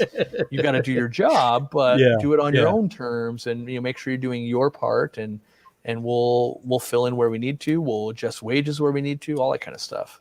It's a fine line, though, is finding that work-life balance. It really is. And a lot of people, horrible at it. Yeah. I was actually pretty good at it. That's one of my, because I'm a lazy guy. I'm just going to say it. I'm going to put it out there. And that makes it way easier when you're lazy. I've got this problem where I'm very lazy until it's time to not be lazy. And then it's 110%. So like my big thing, I don't know why I ever developed this, but basically if my shoes are on, I'm working. And the minute those shoes come off, though, at the end of the day, and that could be 3 o'clock in the afternoon, it could be midnight, whatever it is, no more work can ever happen after the shoes come off. Gotcha. So it's like, you have to let me know at the beginning of the day, mow the lawn, take out the trash, do this for business, go to that airport pickup, all of this. Because any of that happens after my shoes have come off, it's not happening. Cannot happen. It'll happen tomorrow, first thing. Yeah. But I think that's the only way my brain was able to like actually ever shut down of like, shoes are off. That's, you should have told me before, because I don't want to put my shoes back on to go take the garbage out or something. It's like, the rule. Get everything done before I make that mental decision. Like I am now done. And for me, answering emails and stuff, that doesn't count as work for me, even though it is work. It's still wind down work. It sounds very Japanese to me for some reason. Like it would be a thing in Japanese culture that about with the shoes. Taking your shoes off, that's it, you're done. I don't know why, but it just sounds like something that I wish I had the Japanese work ethic, because I admire, like, if you've ever watched a Japanese crew like build something, they continually clean. It's like the cleanest construction you've ever seen. It's like, wow, I never see it. I haven't seen it in other cultures. I'm sure other cultures do it, but they leave that construction site or whatever. It's like as clean as before the day they started, and they're still building. It's a crazy, weird work thing they do. Yeah, the culture. You know what? I'm going to call an end to it, even though there's still a lot of stuff going on. Still a ton of people here. I appreciate everybody so much. There's some other people streaming right now. I would hate to go over some of those people. Jess, Mainstail, Fern Fins, 503 Aquatics, Dee are doing Ladies Night right now. People should go go over there and watch them. Great if someone show. Puts a link in the chat, they can continue on. And I will admit, I never wash dishes. I am horrible at cleaning, and I will pay anyone. I will much rather go mow your lawn and you do my dishes. My wife does all the dishes. Got to give her credit. He does not put his shoes back on, Dorcula said. Yeah. Also, Bentley Pasco's going too. So you got some choices there. But go, those are both great shows. You got lots of choices. Cory, I can't thank you so much. This has been a blast. We went 2 hours and 37 minutes. Talking. It was easy because you asked me the questions. I didn't have to scan the chat and do all of that. Like, how exhausting that is. I just have to go, oh, what do I think about this? It's got to be a nice break. These things are really energizing for me, though. I absolutely love doing them. I love getting to know more about people. And people in the chat, if you're interested, too, in doing an interview like this, I'm trying to work my way through the entire fish fam. I'm not looking just for, the huge channels like Cory. We've interviewed people with 56 subs. Rico at ricostan.com. Send me an email. I want to interview pretty much everybody. So is next week Alex from Tank Tested? It is. What I saw? Yeah. So that'll be a good show. So people that are watching this, maybe at least check out Alex. Alex is a great guy, and we actually had to reschedule that because I lost power like an hour before we were supposed to go live. So again, Cory, thanks so much. Everybody in chat, thank you so much. I really appreciate it. This was a blast. And please come back next week and check us out again. Yeah, I'll be trying to listen as always. Anything to add? Anything you'd like to? I think you covered a lot of stuff. Is there anything you'd like to?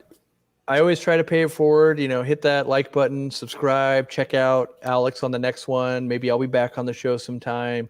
Give it, a fair shake. If you enjoyed, I always tell people, if you just spent 2 hours with something like this, that's an anomaly in the world right now. It's like you just sat through a 2-hour movie, and if you got enjoyment, maybe give some more of them a shot, because it's free entertainment, or at least a very low you got to click a like button and, you know, invest some time. But Yeah.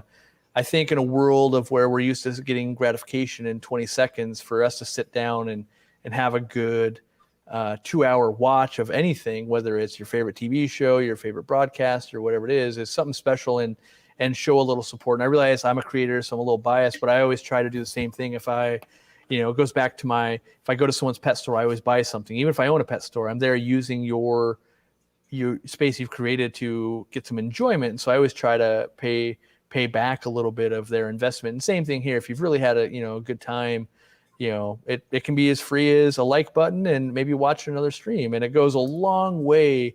You know, just because you might not be giving someone money, it doesn't mean that the next thing and the next thing and the next thing doesn't translate to, now we're raising money for this, you know, for the Amazon River, or, you know, cancer, or Coral Foundation. There's so many things that, you know, when I was beginning, I never knew I would be a guy in position where I am now, through a lot of good events here where I've gotten. And we, you know, Rico's new to the scene, being a year, which is new back in my day. Yep. But you never know what he'll be doing. And so if you're enjoying what he's doing, help him keep doing it. Yeah. Thank you so much. Thank you so much. Yeah. Everybody take care, and hopefully we'll see you next week or in one of the mini streams. My buddy Chattanooga Ed and I, we do streams during the week. There's just a ton of streams. They're streaming all the time. People are getting tired of seeing my big fat head. All right, everybody, take care, and thanks so much for being here. Really Thanks, appreciate it. everyone.